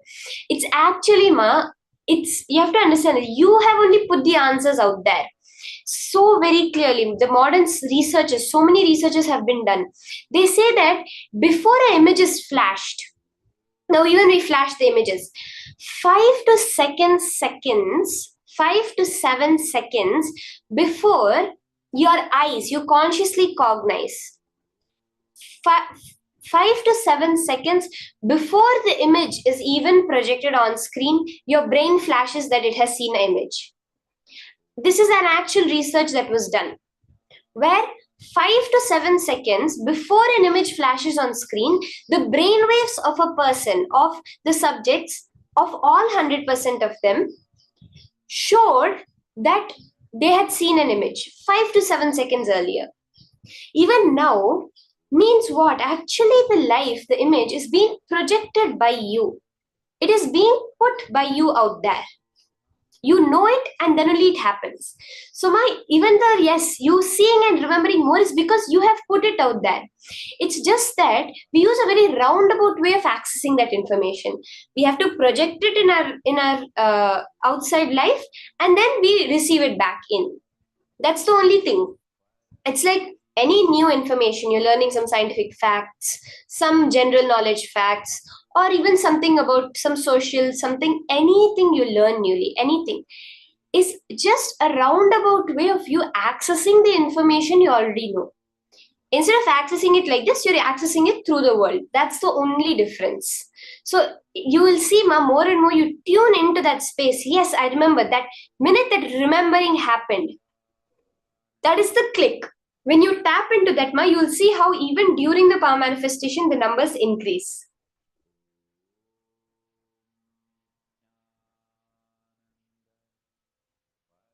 So nice. Okay, now we're going to be entering into the next session. This session is the key session of today. As we know, that today's whole day is about manifesting the inner space of Subramanya, which is Ajayatva. What is the secret for invincibility? This is what Swamiji is going to be revealing in this session. Let's now enter into these powerful cognitions on Ajayatva, invincibility, from Swamiji himself. This is Sarvanyanotragama Vidyapada,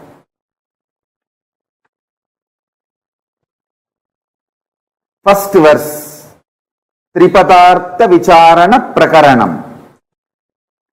Detailed exposition on the three categories पशुपाशविदानं हि श्रोतुमिच्छामि तत्त्वतः संयोगं च तथा तेषां कथयस्व महेश्वरः।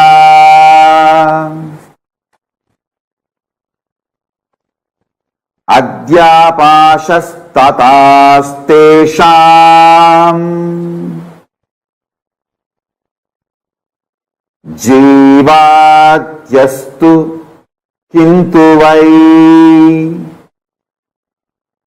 केपाशाको फलत् कोमल प्रोक्त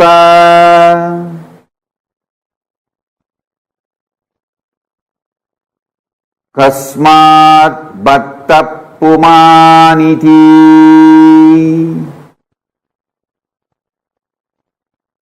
केपाशाकोमल प्रोक्त कस्मात् बद्धः पुमानिति।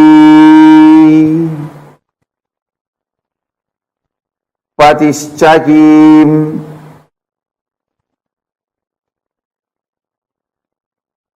वितोऽन्येयस् सातिका रेपते स्थितः शिवश्च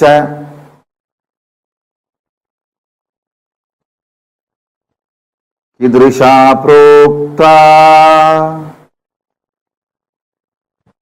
योतिकारविवर्जितः।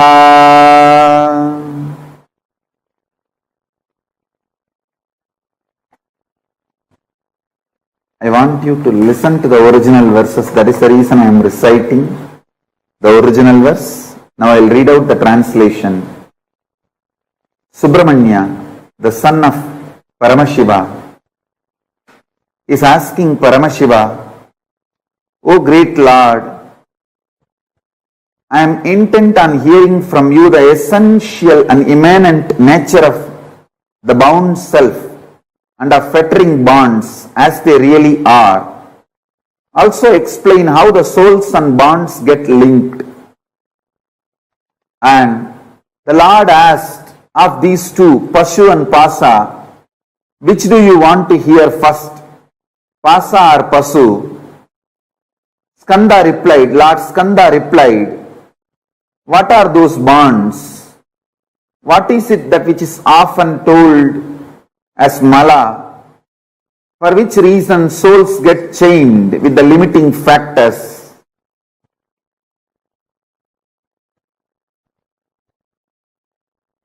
How the essential nature of Pati, who being established in the specific state of authority, performs the fivefold cosmic function, how could be known?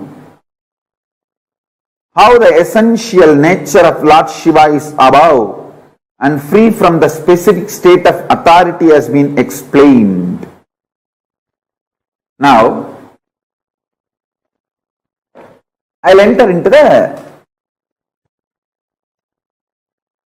exact inner space, the being of Subramanya and being of Paramashiva. Listen intensely. There are three things: Pashu, Pasa, Pati. Pashu means bound soul, the self. All of you who are experiencing limitation, bondage. Pasa, the bondage, impurity, patterns, incompletions, karma, whatever word you may use. The bondage is Pasa and Pati, Paramashiva. In these three, Subramanya is asking, explain to me about Pasu and Pasa. Understand? I want you to know. He is not at all asking about Pati, Paramashiva. You need to know the secret inner space of Subramanya. Yesterday I told, just be like Subramanya for next 16 days. I'll give you exactly what Paramashiva gave to Subramanya to you all through this Agama. Listen. At no time Subramanya is questioning about Pati. I'll tell you the secret from my own experience. Exactly, I will map it to Atma Pramana and tell you. Now I gave you Shastra Pramana by reading out the scripture. I will give you Apta Pramana and my Atma Pramana. Both. Listen. Atma Pramana, from my experience, I will tell you. See, when there was murder attempt on me, this anti-Hindu, Dravish gang and some more forces, I will not name them now, when they attempted to kill me, burn the ashram, destroy the Sangha,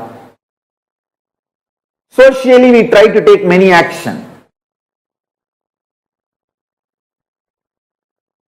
We try to take it to the local police and try to file complaint. Nothing could be done. We try to go to the court, Indian courts. We could not get any justice. It's years, and then we tried going to every way, every possible venue. Socially we tried many things. We knocked every door, literally every politician. We begged everyone for justice.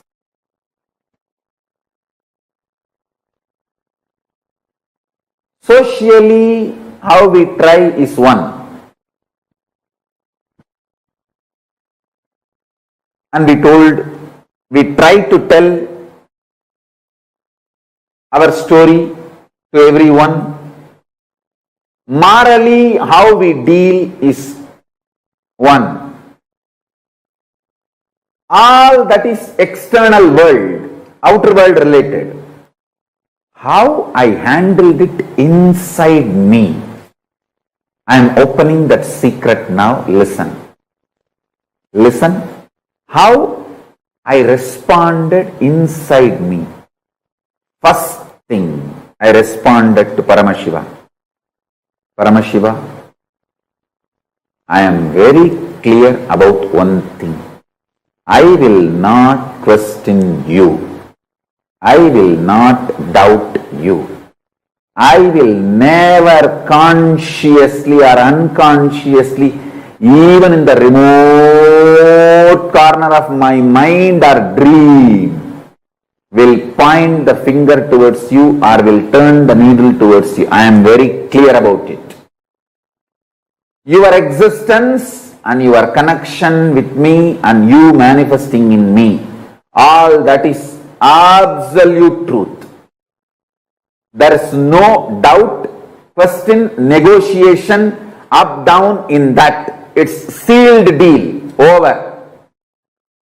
I will only question, doubt,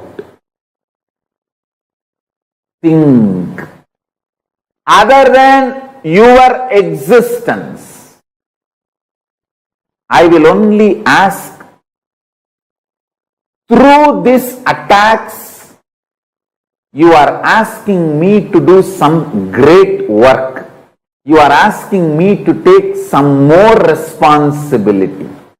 Please make me understand that in my language. That's all. You are asking me, you are sending me the message to be more responsible for larger vision and larger projects, larger expectations from you. Let me just understand that and evolve to that. And I give you my absolute commitment. Just make me understand in my language the responsibility I need to take for your vision for me. And I am here to put everything you have given me to make that into reality. I am just reading out exactly as I responded. My first response to Paramashiva when I was attacked. My first reaction, my immediate reaction when I was attacked, my first reaction towards Paramashiva. Paramashiva is my life. It is very clear. I will only ask Paramashiva to make me understand your vision for me, so I will take the responsibility to fulfill it. I know through this attack, you are asking me to take responsibility for larger vision of you. You want me to raise to the higher level of life, higher and higher. Just make me understand in my language that I understand. Map it to my system. Help me that. So I go all out and take responsibility for your vision for me. Let me flare up and get more integrated to you, Paramashiva, my Mahadeva.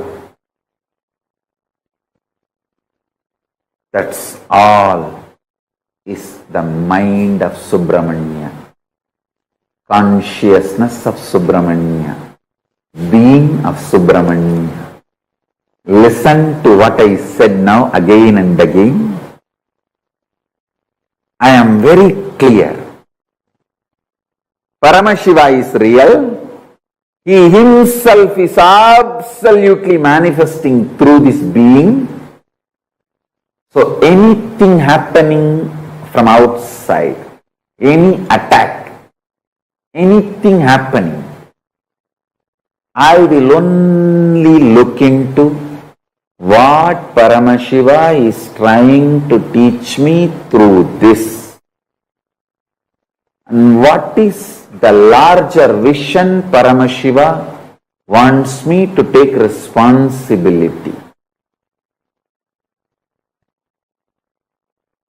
Now, I am flaring up and getting more integrated to Paramashiva. How I can fulfill his larger vision for me. That's all. I tell you, all those dash, demons, devils, rakshasas, racist terrorists, Dravish terrorists, media mafia,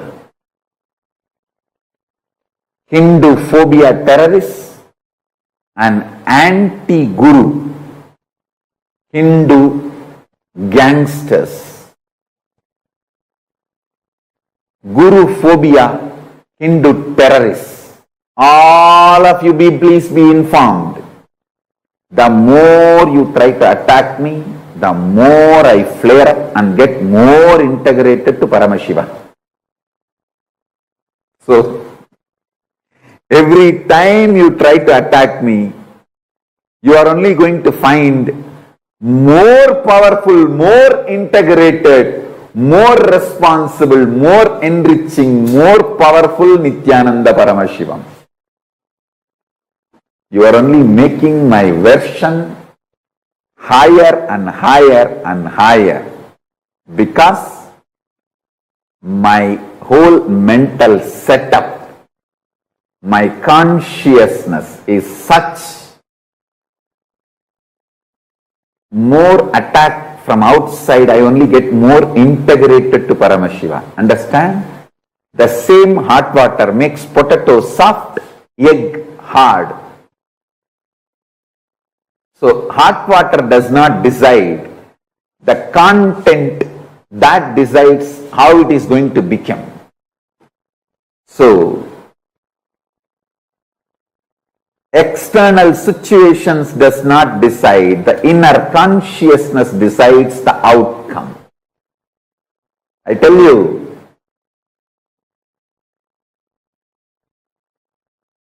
because of this consciousness, I am invincible. Listen, I am declaring Ajayatva like Subramanya. Why? Not because of arrogance, not because of any power, anything, but because Paramashiva has blessed me only to question Pashu and Pasa, never Pati.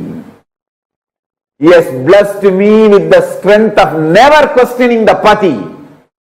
I question only Pasu and Pasa.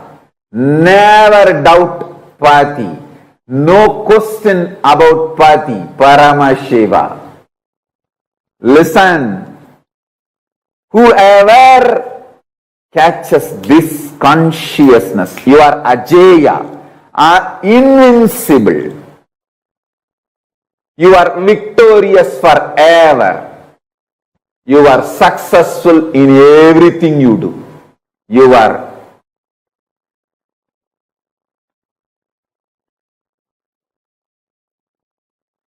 invincible. Listen, just this one lesson, learn from Subramanya.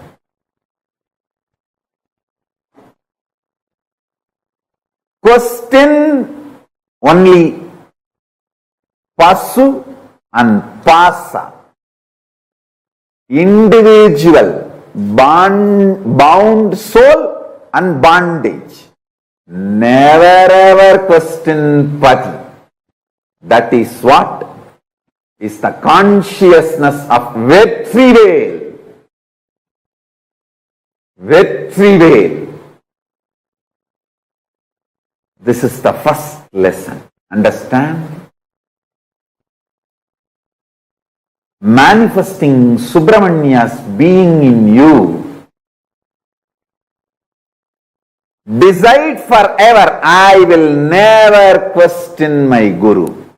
That's what exactly I told Paramashiva. Actually, with Paramashiva, I relate more as Guru. Because the most intimate experience I had with Paramashiva is when he came as Arunagiri Yogeshwara. That's the ultimate, intimate experience I had. So even now when I remember Paramashiva, I remember only as Arunagiri Yogeshwara. I said, I will never question my Guru. That is sealed. The Satya of my Guru and Satya of my Guru. Reality of my Guru, possibility of my Guru.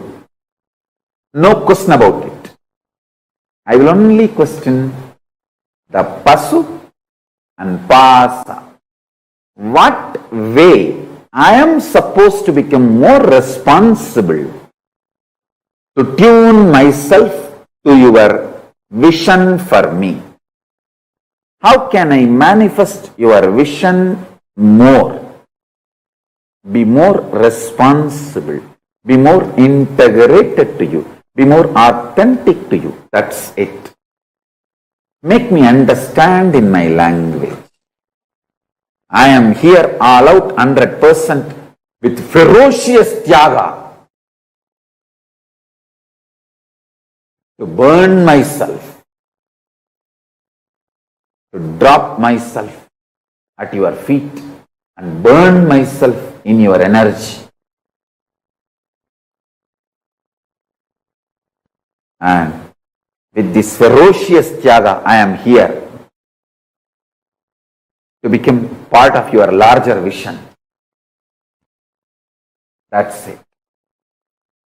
That's it. I am here only to question Pashu and Pasa about bondage and bound soul. Over.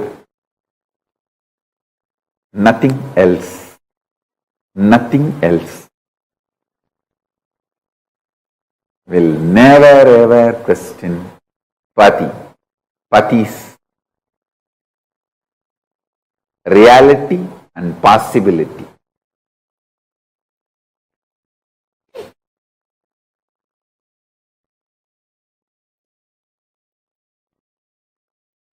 Just understand this one thing, you will be liberated.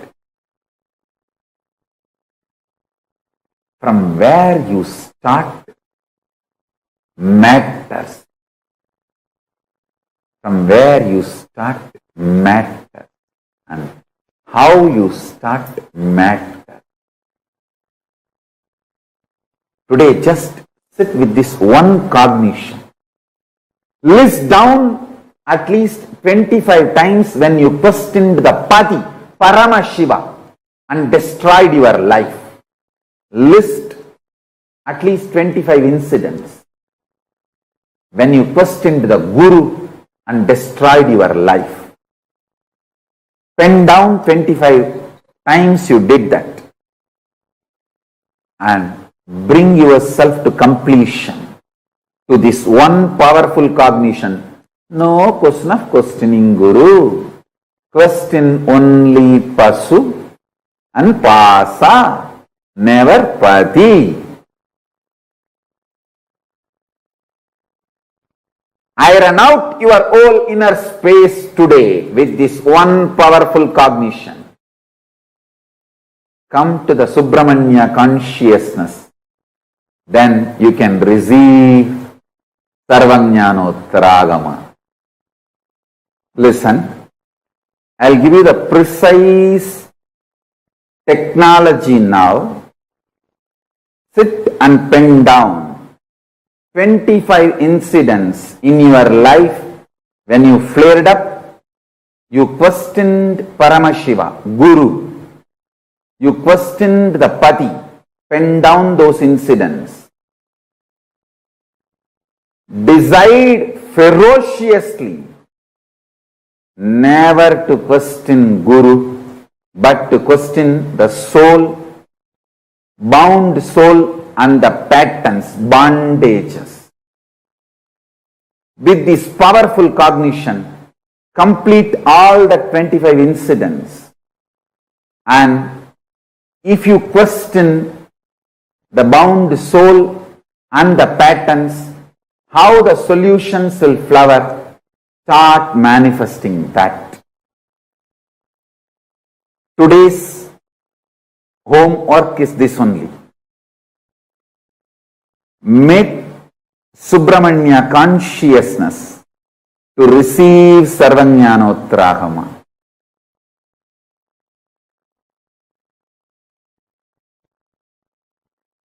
Just make yourself as simple as Subramanya. You will manifest it. You will manifest Paramashiva. Whatever Paramashiva gave it to Subramanya, you will receive that.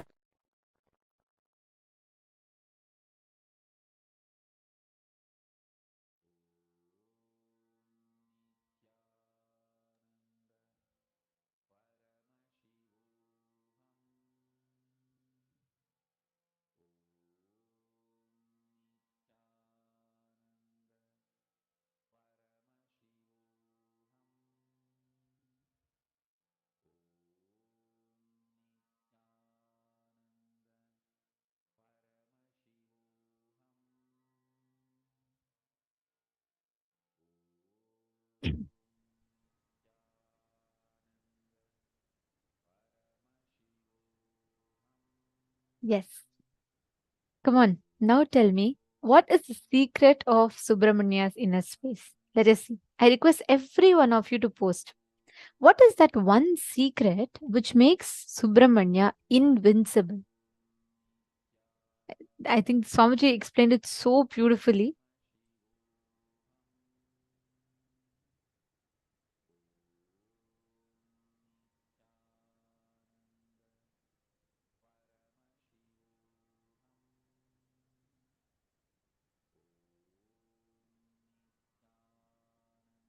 Okay, Ma Priyatma Surupini has posted, never question the Pati. Okay, come on, everyone else. Ma Chetna Patel, Ma Tansvi Long, Ma Anna Mercedes, Zen Kiao. Okay, Ma Diana Spilav, never question the Guru. Okay.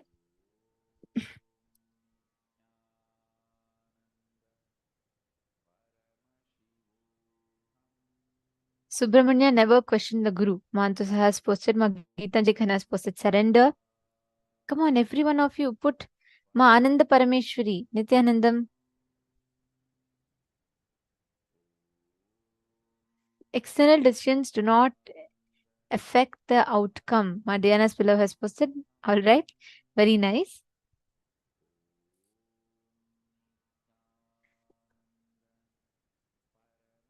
Only question Pasu, never question Pati. Madonna, my Joyce is posted in consistency with Paramashiva. Beautiful. Many of you have posted different thing.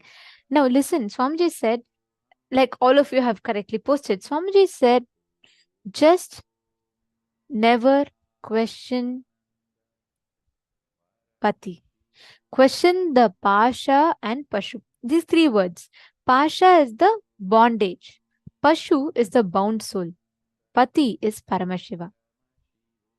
Never question the never question Pati, question the bound soul and the bondage, the Pashu and Pasha. If you question the Pati, you lose life. You literally lose the essence of what life is because you don't allow yourself to have the experience of what life is. Never question the Pati.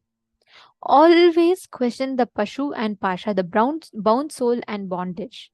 Just this one secret, right? This one secret makes Subramanya who he is. This one secret makes Subramanya powerful. It makes Subramanya manifest his inner space, Ajaya, invincible. Today, all of you are going to be receiving this as the very initiation. Wherever you question the Pashu and Pasha, you have one conquered life at that point. Wherever you question Pati, you have lost the opportunity. Swamiji gave a very beautiful analogy. The same hot water, the boiling water, when you put a hard potato, it becomes soft into the boiling water. When you put a soft, brittle egg, it becomes hard in a boiling water. Are you going to be a soft potato, a couch potato, or are you going to be an enlightenment egg? Understand, the same hard boiling water, even a hard potato will become very soft. It does not determine on the situation. Same situation. You can choose to be powerless. You can choose to give up in life. You can choose to leave things. You can just say, okay, that's all, I can't do it. That's all done. I'm done. Or you can choose to complete. You can choose to deal the whole thing from the space of completion. The choice lays in your hands. Are you going to allow this powerlessness to take over you? Or are you going to allow yourself to choose the powerfulness and stand with strength and courage like Subramanya? That is what is the meaning of Ajaya, Ajayatva. Ajayatva is nothing but you manifesting that space of invincibility. See, this is one key This is one key ingredient, component of Subramania's inner space, which we can very easily manifest. And if we manifest, we can experience that same intensity, that same courage, that same valor strength in our lives. So many times we all see, right? Okay, there's some issues happening in life. There's so many conflicts and situations. How do I deal with it? Ask yourself that question. How do you deal with it? You stop questioning the pati. Many times Swamiji tells, and when you just listen to what Swamiji tells, he gives you that experience.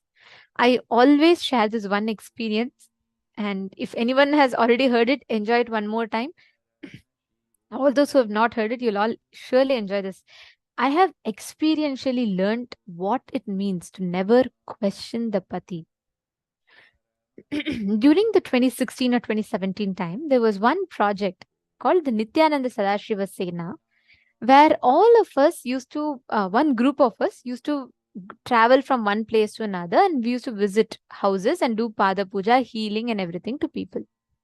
And at that time, one group of us had been to Chennai, and we were all doing these house visits and all of that. At that point in time, each of us, so basically what we used to do, each of us used to take like one vehicles, and we used to go travel to different parts wherever people have requested for healing, and we used to go and heal them. Swamiji only told us one thing: wherever you are going, keep an Atma Murti always with you and go. Right? Swamiji's form, Atma Murti. So all of us had Atma Murti in our cars, of course, but what we started doing was, as time passed by, we thought, okay, we're just going to a nearby shop and coming back, and it's fine. Like, it used to be there, but we used to not make sure. It was not that consciously we didn't keep it, but we all became casual with it. We thought, okay, if it's there or not, it's okay. It somehow just slips my mind. But there was one team, like two people in particular, who used to always, like almost always, make sure that there's an Atmamurti in the car. Even if they're washing the car, they'll not remove the Atmamurti. They used to be like really so particular about it. They'll not leave even for a small test drive outside in the road. They'll keep Atmamurti and go. They used to always do this, okay? And it so happened that one team, around 7 people, went in the car, and they went to attend to one of the devotees' house. So they finished the healing and everything, and they came back. When they were coming back, it was a slope, it was a downhill, and they were coming back in quite an high speed, and their car lost the brake controls, the brake wires. So the brake wires stopped working in the car. And there's a big truck standing here, and this car is speeding. 7 of our sannyasis inside the car. The car came straight and rammed into the truck. Like completely, the whole front part of the car was completely like just crumbled into pieces. The car rammed into the truck straight, and it was literally crushed. So imagine the status, right? And in just 5-10 minutes, the person is calling from the car, and she's literally saying, "Ma, we have been into an accident." And we are little shocked and surprised, because this person, instead of crying or in shock, she is like laughing. She is like amazed. She then said, the whole car is completely crumbled in the front. It rammed into the truck. The glass is broken. Airbag didn't work. Everything went wrong. But just one thing saved them. Not a single one of them got even a scratch, not even a bruise, not even a mark that they've been through such a terrific accident. Not one person got affected. And she shared beautifully how the moment when car was just ramming into the truck, right? Suddenly from behind the seat, Swamiji's Atma Murti just flew to the front, and that broke into 7 pieces. There were exactly 7 people in the car, and the Atma Murti broke into 7 pieces. All the glass pieces fell on Swamiji's padukas, as if it was like some magnet that took up the whole thing onto itself. And mind you, there were no airbags, but the driver or the person in the front seat had zero impact. They did not have anything happening to them. Not even a scratch, not even a bruise on them, not even a swelling. The Atma Murti broke exactly into 7 pieces. Don't think it's a coincidence. Swamiji said that day all 7 of them were destined to die in that accident, but just because they had Atma Murti took the whole thing on itself and they were all saved. 7 lives were saved that day. Never question the Pati. When Swamiji said, keep Atma Murti, we never took it like, we did, but we started becoming casual with it. The one team that was integrated to it, just 2 people who were integrated to it, saved a whole team. That is the power of you following the Guru Vak without questioning the Pati. Many times, instead of asking ourselves, we ask the Guru why. We say, oh, Swamiji bless, it should happen. Correct, it should happen. You go and ask Swamiji blessings for reducing your body. Swamiji blesses and says, do yoga. Did you do that yoga? You have to ask yourself that.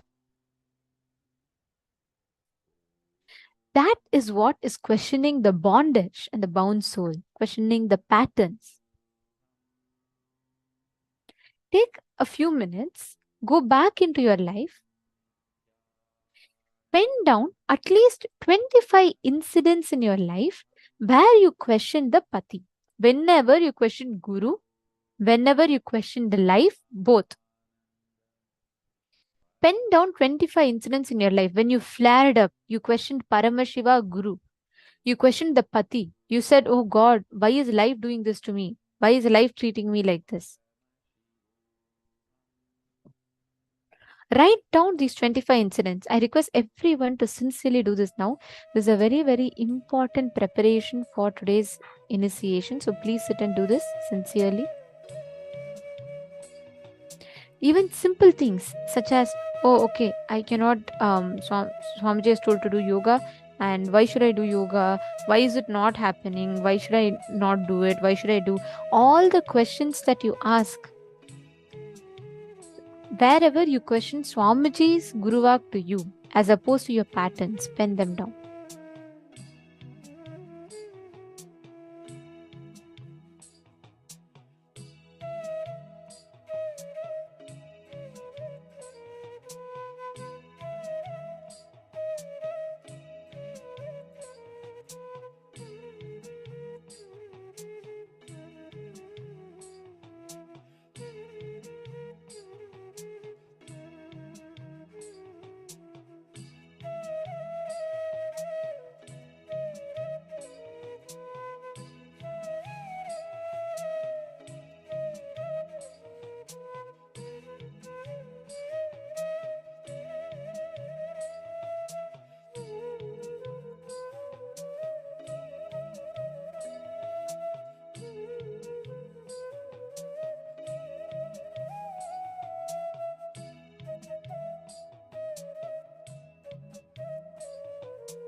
Just relax.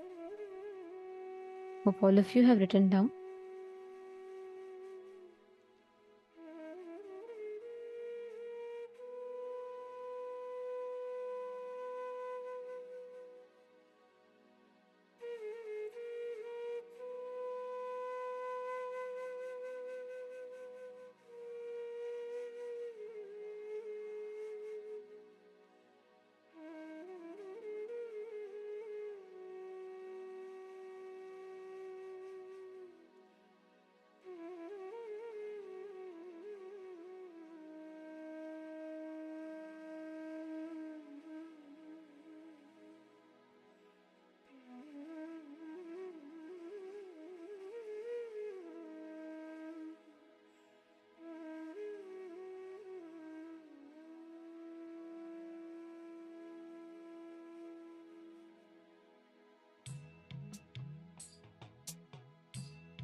Yes. Now, let us all enter into the next part. See, every time inside of you, there is any part of you that is questioning the pati.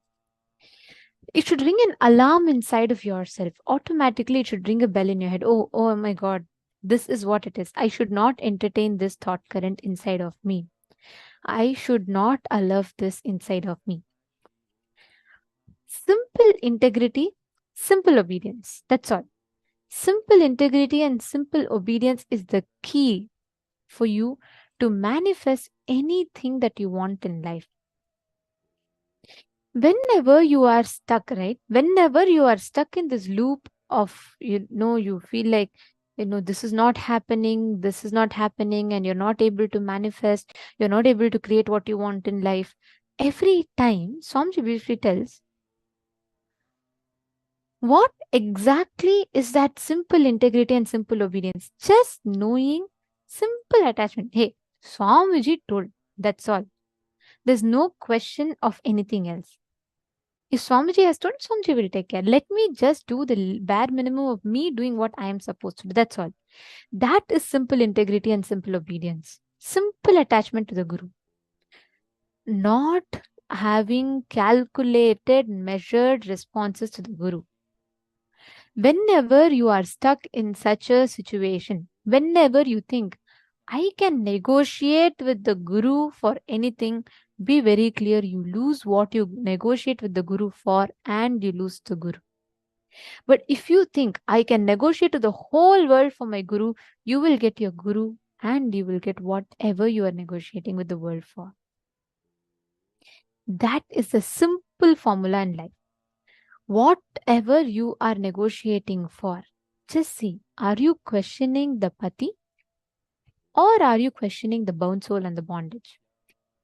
That's the only thing you need to measure yourself with. That's the only thing that you need to work on. The only thing that you need to take care about. Just make sure you are not doing the whole cycle of questioning the pati. Every time you do that, remember, you put yourself into that same loop again and again and again. Simple integrity, simple obedience, simple attachment. That is the key. With simple integrity and simple obedience and simple attachment to the Guru, you can conquer the whole world.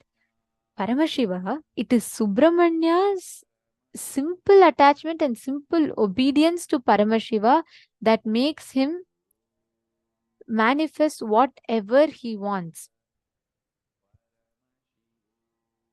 Every time, whenever Paramashiva tested Subramanya in different situations, each time Subramanya stood up and he said, no, I will not question Paramashiva.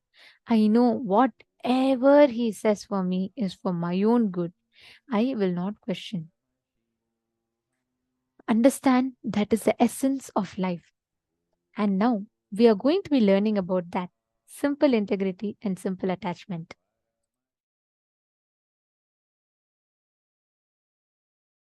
Guru Tattva is only to lead you to the Guru embodied. Vedanta principles great philosophies, Guru Tattvas, practice, everything is only just to reach you to the embodied Guru. Only embodied Guru can give you enlightenment. No Tattva principle can give you enlightenment directly. Even an incarnation like me, I needed an embodied Guru. Directly, Paramashiva has to come as Arunagiri Yogishwara, embodied form, and has to liberate me. Understand? Arunagiri Yogishwara manifesting in my life as embodied form is a great statement given to the world. Embodied Guru is mandatory even for incarnations. Understand? All the teachings, essence, Guru Tattva is to inspire you, to reach you to the embodied Guru. Once you reach the embodied Guru, Guru Gita is the only book where he talks to her about him. He talks to her about him. Paramashiva talks to Parashakti about Guru. Understand? Guru Tattva, teachings, essence, imbibing all of it.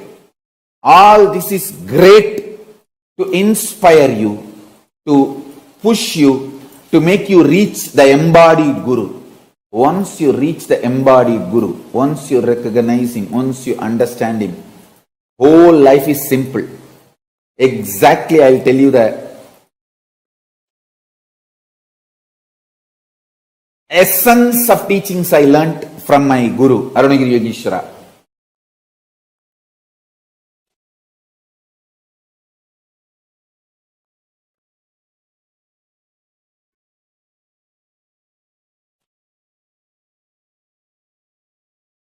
Simple word. If I have to translate the essence of what I received from Arunagiri Yogishwara, have simple attachment to the embodied Guru, simple obedience to embodied Guru. That's all.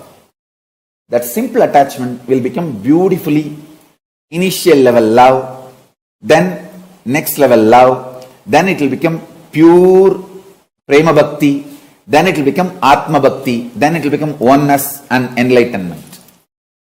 Simple obedience will start the dialogue, then the instructions, teachings will be given, then solutions will be given, then initiation will happen, then process will happen, then powers will be transmitted, then oneness will manifest, enlightenment is achieved.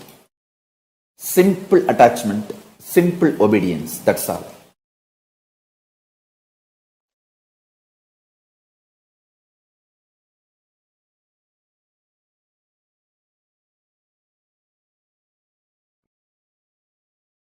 All teachings, Guru Tattva, essence to be imbibed, all this ultimate truth, everything is only to connect you to the embodied Guru.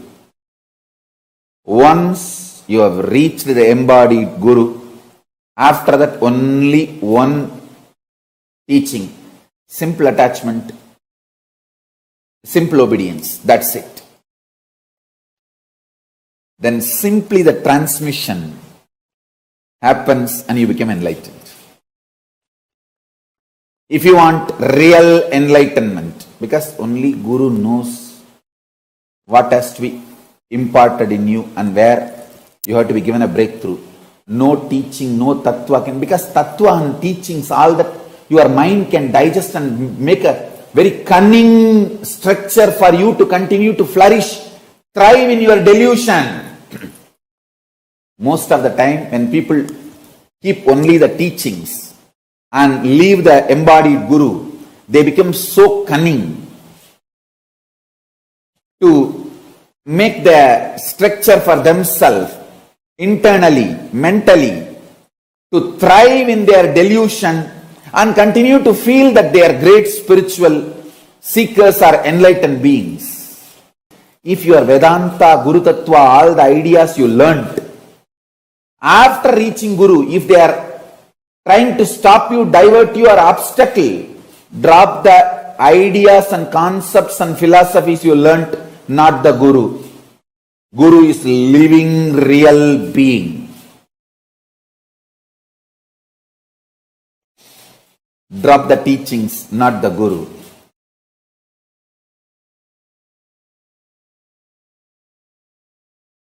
Living real being is the only one who can transmit the Shakti Pada, power manifestation, and give you enlightenment. If you are a real seeker, seeking real enlightenment, simple attachment, simple obedience to the Guru, that's it. Embodied Guru, that's it. And anything else comes in between you and your embodied Guru, drop all of it. Do tyaga of everything else. Simple attachment, simple obedience is the only truth. Do tyaga of everything else other than this one. That's the essence of what I received from my Guru Arunagiri Yogeshwara. This is a big statement Paramashiva is giving. Hey, when I incarnate, I assume the body of the Guru, I become embodied Guru and initiate myself and get enlightened. This is a statement he is making to the world. Embodied Guru is the essence of all Guru Tattva ideas, philosophies, principles. Only embodied Guru can give you enlightenment and make you manifest the next higher level consciousness. Only embodied Guru can give you the breakthrough. Without embodied Guru, with just a philosophy, you only become more cunning. And you create your own structure and justify your delusion. All just philosophy, principle, teachings, ideas, concepts without embodied living Guru only makes you more deluded and your delusion becomes justified delusion. When you learn to justify your delusion, you become arrogant and absolutely nothing good can happen to you. Doomed.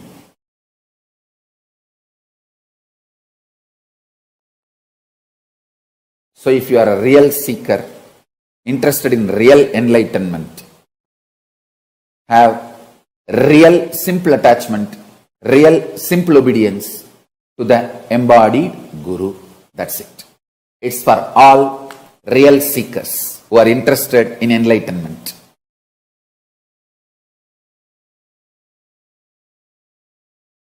Especially if you are my disciple, you have a special conclusion inside you. Even when your mind goes through mood swings, ups and downs, you know, Swamiji has said, it means it is true. Let me connect to Ganapati. Because Swamiji said, I know it is truth. That gives you the whole strength, like not only your strength, my strength becomes your strength.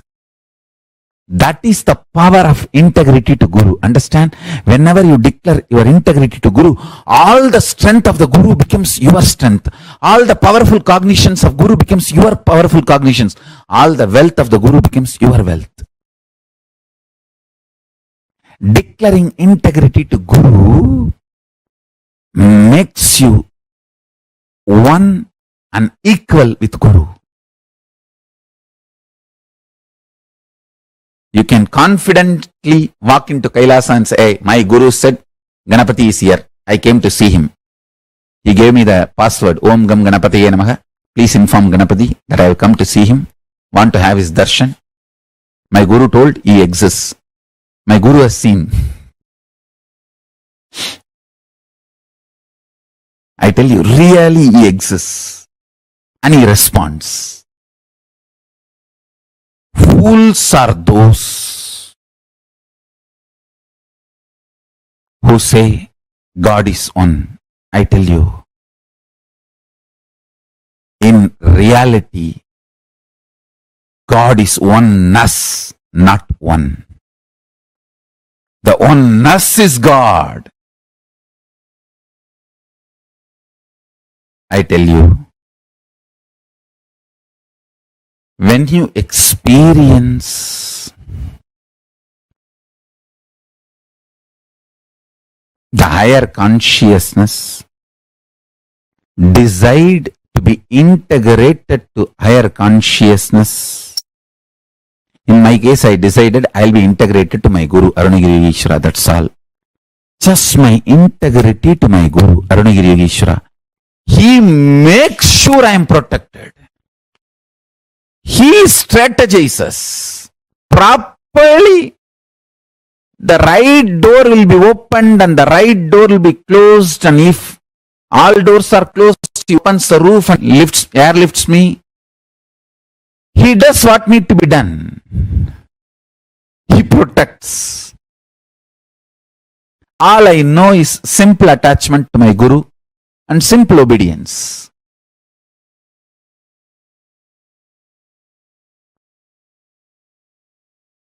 He clearly sends the instruction in the buddhi without any doubt. He just clearly speaks, clearly manifests. I tell you,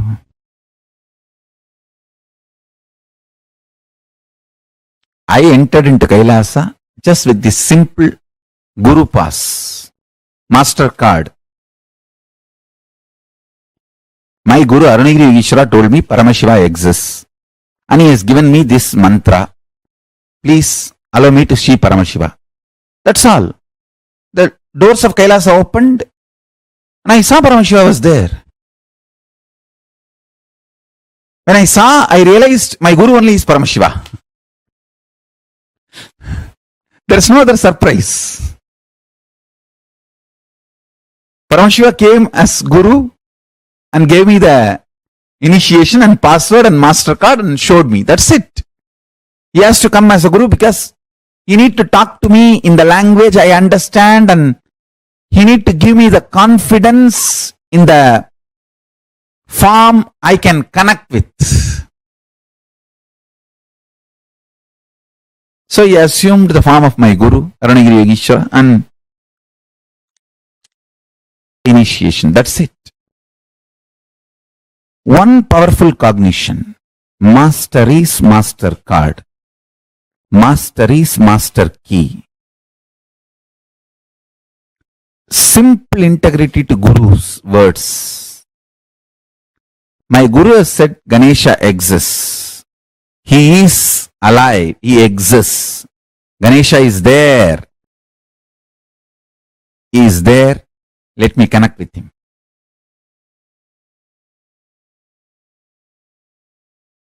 Stop dealing me strategically. Start dealing me with simple integrity. Simple integrity and simple straightforward tyaga. What you can give, that last thing, sacrifice that. Kannappa, whose eyes still I am having. Ilayangudi Maranar, whose food still I am eating. Understand, all these people gave the last push and gave what they can give. Sacrifice. Kannappa's first eye I am not having. Second eye I am having. His first eye is Tyaga. Second eye is ultimate Tyaga.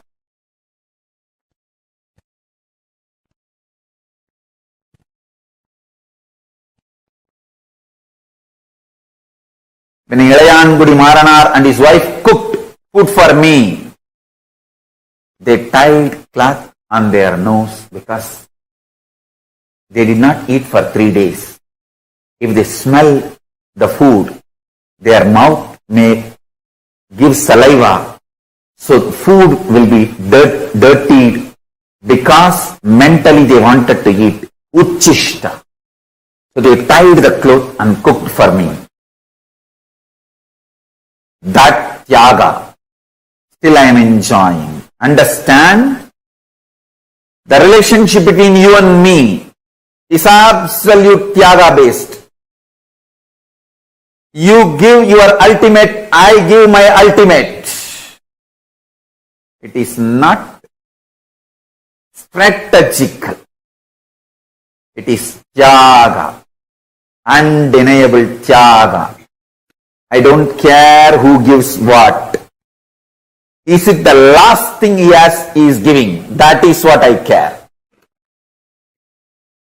Millions of people give food. I don't eat.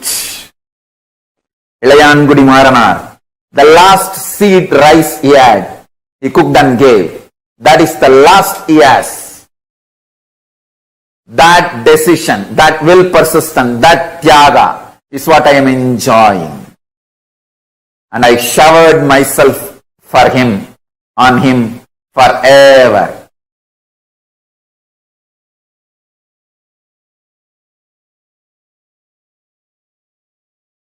Tyaga is the bridge between Guru and disciple, not any other strategy. Fifth, simple one-liner, simple attachment, simple obedience. That's it.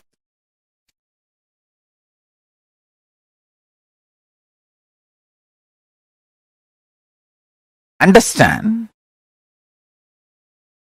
Sankhya, multi-dimensional logic of your inner space, you need to understand. When you declare simple integrity to the Guru, you do not lose anything but you gain everything. The benefits you will get by declaring your simple integrity. Simple integrity. Why I use the word simple integrity? No, you don't need to give money. You don't need to even do anything special, separate. It is just conscious declaration. I allow Parama Shiva, the ultimate power of the cosmos, to manifest in me as he manifested as my Guru.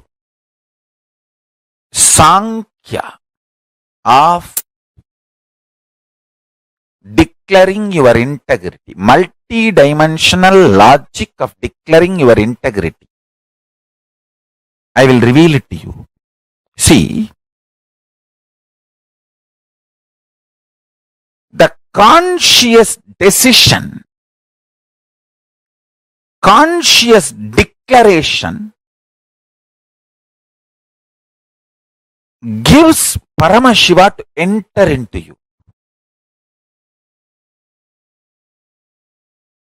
Your individual identity is borderline by your decision of your idea of freedom. If you consciously declare, I declare my integrity to Paramashiva component in Swamiji, in my Guru.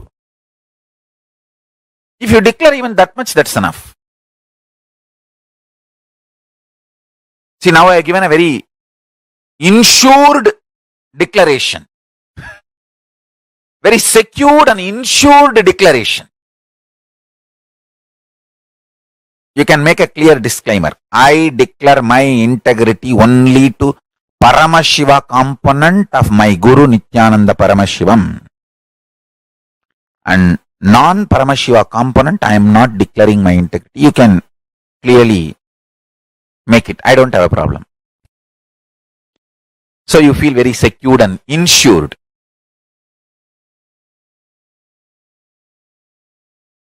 Understand? But this declaring your integrity is too important because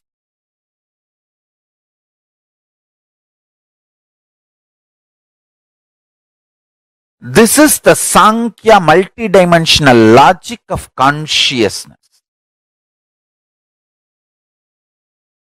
Only then consciousness can enter into your being and awaken you. This Navaratri, let us make as many people as possible declare their simple integrity to Paramashiva and celebrate themselves as consciousness. Celebrate themselves because they are consciousness, not because of their money, their power, their positions, their social power, political power, or anything, their beauty, age, health. Celebrating themselves because they are consciousness.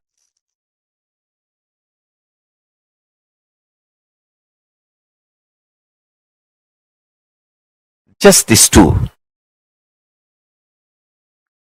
Declaring simple integrity to Paramashiva component of your Guru. When you declare your simple integrity to the Paramashiva component of your Guru and you decide to celebrate yourself because you are consciousness, this too is a, I tell you, most successful recipe for power manifestation. Deadly combination. Nothing can kill you after that. Deadly combination for destroying all the ignorance and powerlessness and impossibility.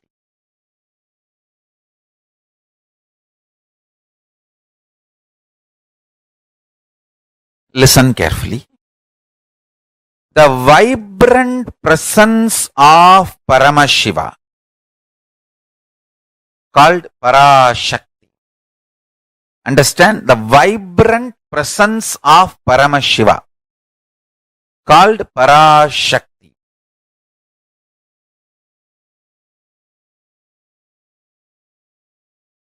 manifests as life in you. Listen carefully. The vibrant presence of Parashakti manifests as life in you. Vibrant presence of Paramashiva manifests in you as Parashakti, as your life, even beyond your SDHD,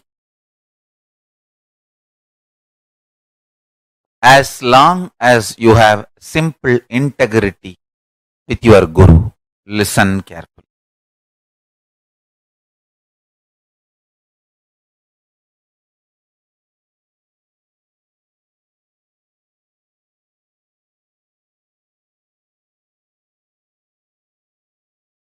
This powerful cognition can manifest the life as you consciously visualize.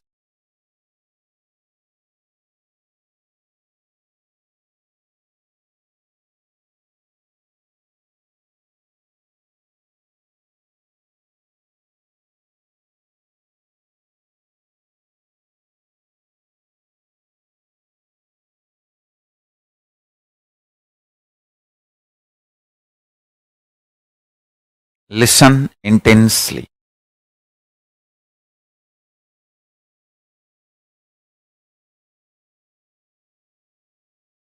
Paramashiva, his presence is Parashakti. whatever you consciously visualize as Paramashiva can manifest as your life.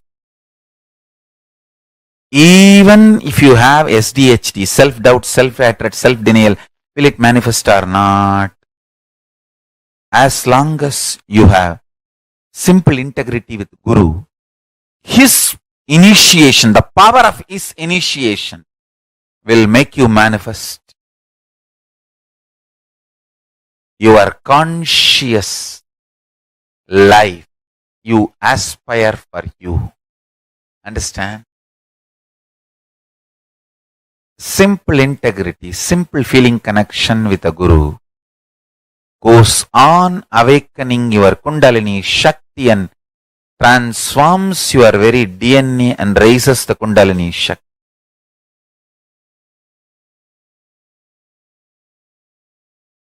More and more power.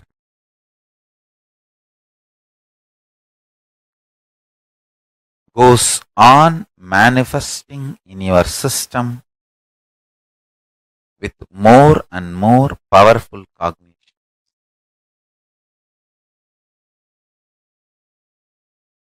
The amount of time you spent to build each powerful cognition is your tapas. Every time when I surrendered to my Guru, I felt my surrender to my Guru empowered me, not him. He did not get empowered or he did not get any power over me. I got empowered. Actually, I got the power over him and I got empowered. When I became his puppet, I became the most powerful Parameshwara. I did not lose anything. I only gained everything. I tell you, when I started realizing this, my surrender became intense. My surrender became intense.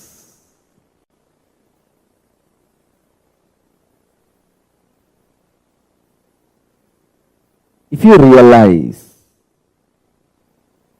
your surrender empowers you, I tell you,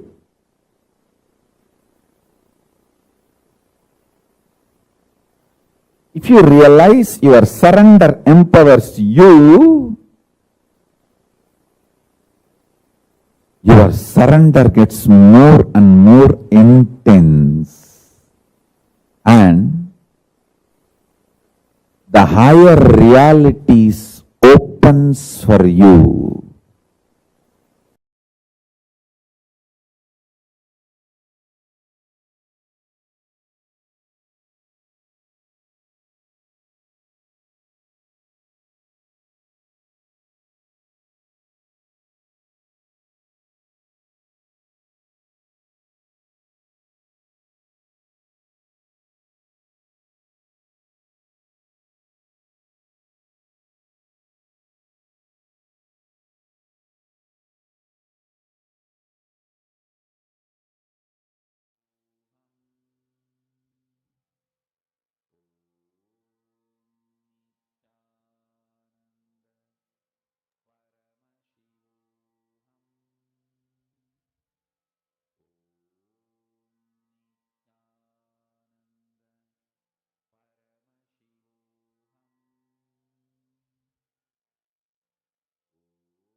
It's such an important truth to all of us.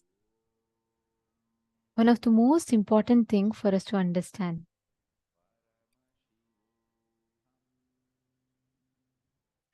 Just cognizing, remembering, understanding that your simple love, simple obedience and simple integrity to Paramashiva is all that matters. Nothing else counts. If you just remember that one truth inside you, if you just remember that one truth in your inner space, you will realize how life presents all the situations to you only to bring you to completion. Only, even in the most worst situation, you will only fall on his lap. You will only fall on his lap. And Swamiji will literally be there holding you. He will take care of you and he will make sure that you are safe. But from our side, the only thing we need to have is simple integrity, simple attachment, and simple obedience. That is the only thing we need to have. What do each of you understand as simple integrity and simple obedience?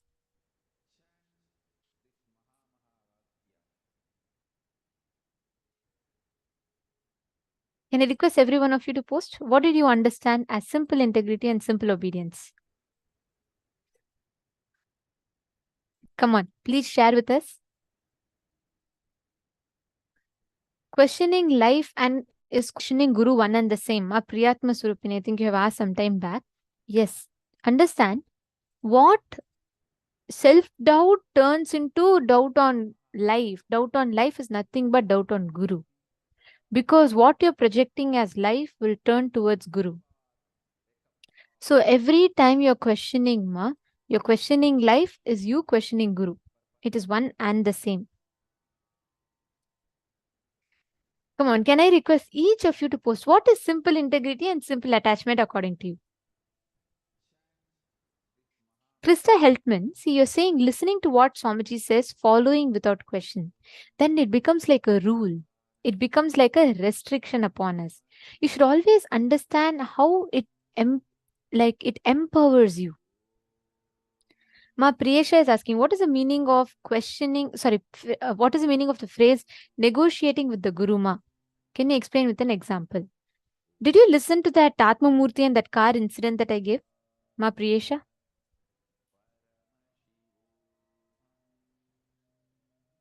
Understand that in that example, the group that did not make sure that the Atma Murti is kept, say, for anything when you negotiate, when you say, Swamiji is saying, do yoga, you go and ask Swamiji for healing. Swamiji says, okay, do yoga. You go back and negotiate with Swamiji saying, Swamiji, right now I don't want to. I know yoga is going to work, Swamiji, but I don't think I can do it right now. Is there something else I can do?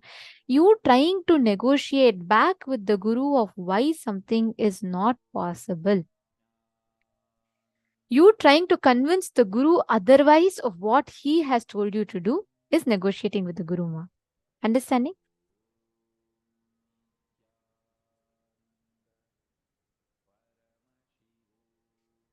Are all of you catching it? Can I request every one of you to post what do you understand as that? Surrender. Okay, Ma Lita is saying surrender, Ma. Is it like simply surrender? Yes. But understanding that whether it is my experience or not, whether it is my own experience or not, I know when, because Swamiji has told, it will become a reality. Because Swamiji is taking care, it will become a reality. Even if you mechanically function with that understanding. Simple love. Why do you do something? Because you love Swamiji. That's all. There should be no reason for it. As long as you try to justify something with a reason, right? You will keep putting yourself through that loop again and again. If you just realize whether I like it or not, whether I believe it or not, accept it or not, I know Swamiji loves me. Because Swamiji loves me, he will take care of me. That's all. That's the only thing that we need to do. And if just with that one thing in our inner space, we will be able to see completely a different perspective of life. No matter what, you don't need to calculate for any risks. Swamiji will simply take care and he will make sure that the whole thing is being attended to, it is being taken care of. Every one of you that are sitting here, just simple integrity and simple obedience. That's the only thing that we need to have. That's the only thing that we need to take care of. The only thing we need to see. Everything else that comes your way, all the risks that you'll have to take, Swamiji will take care of it. That is the key.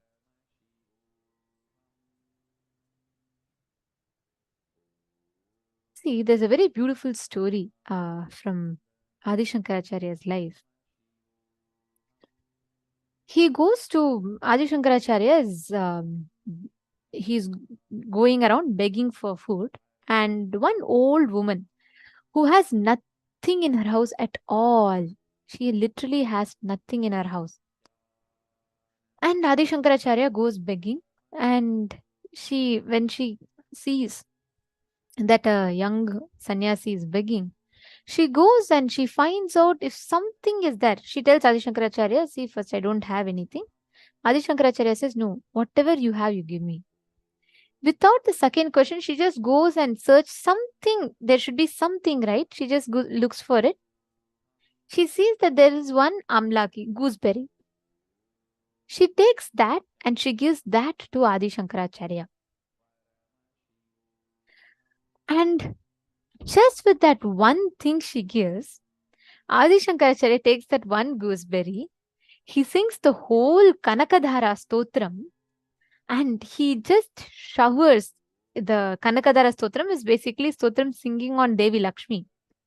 He sings that whole stotram, and Devi showers that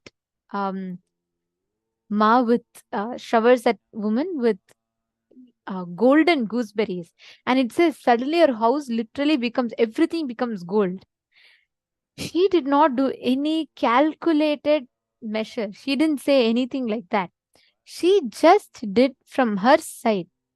What is it that she can do from her side? She took that one step. Immediately, immediately Lakshmi showers her with what she wants. When you take the step of what you can do from your side, with simple integrity, just knowing, hey, Swamiji told I can manifest powers. Then no question of entertaining my self-doubt. Let me sit and manifest powers. That simple integrity and that simple obedience, that is what is called simple integrity. Not waiting for your logic to convince you, and not waiting for you to convince your logic. You doing the moment Swamiji tells something. If Swamiji says next 21 days, do Nirahara, just doing that Nirahara. But not from the context. See, many times you should not do it like a rule. You should do it with the understanding that just because Swamiji told, let me do it. It should be inspiration.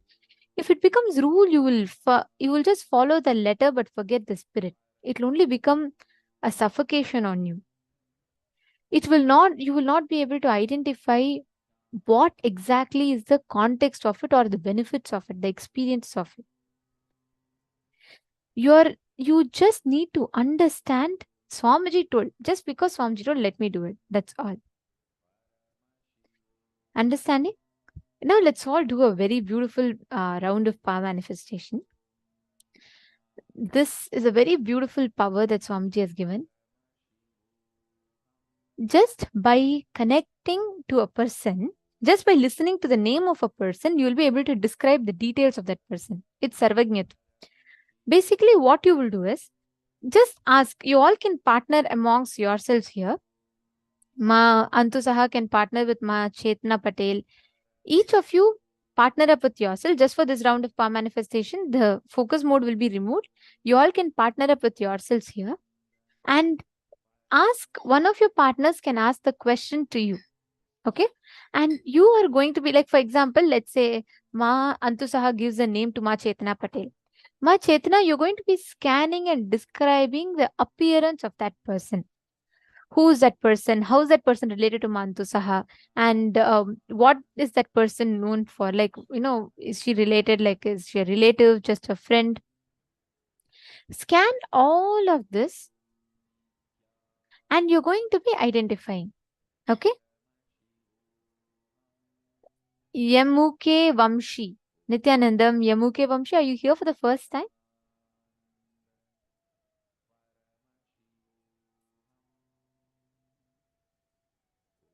Very nice. Welcome. And Yes, I see you've posted some message. Surely today we will be having the darshan. You can ask all your boons and prayers to Swamiji at that point in time. All right. So let us all now enter into the power manifestation. I request every one of you connect to your partner and have them ask you any name that they want. You're going to be scanning and identifying who's that person, what they do,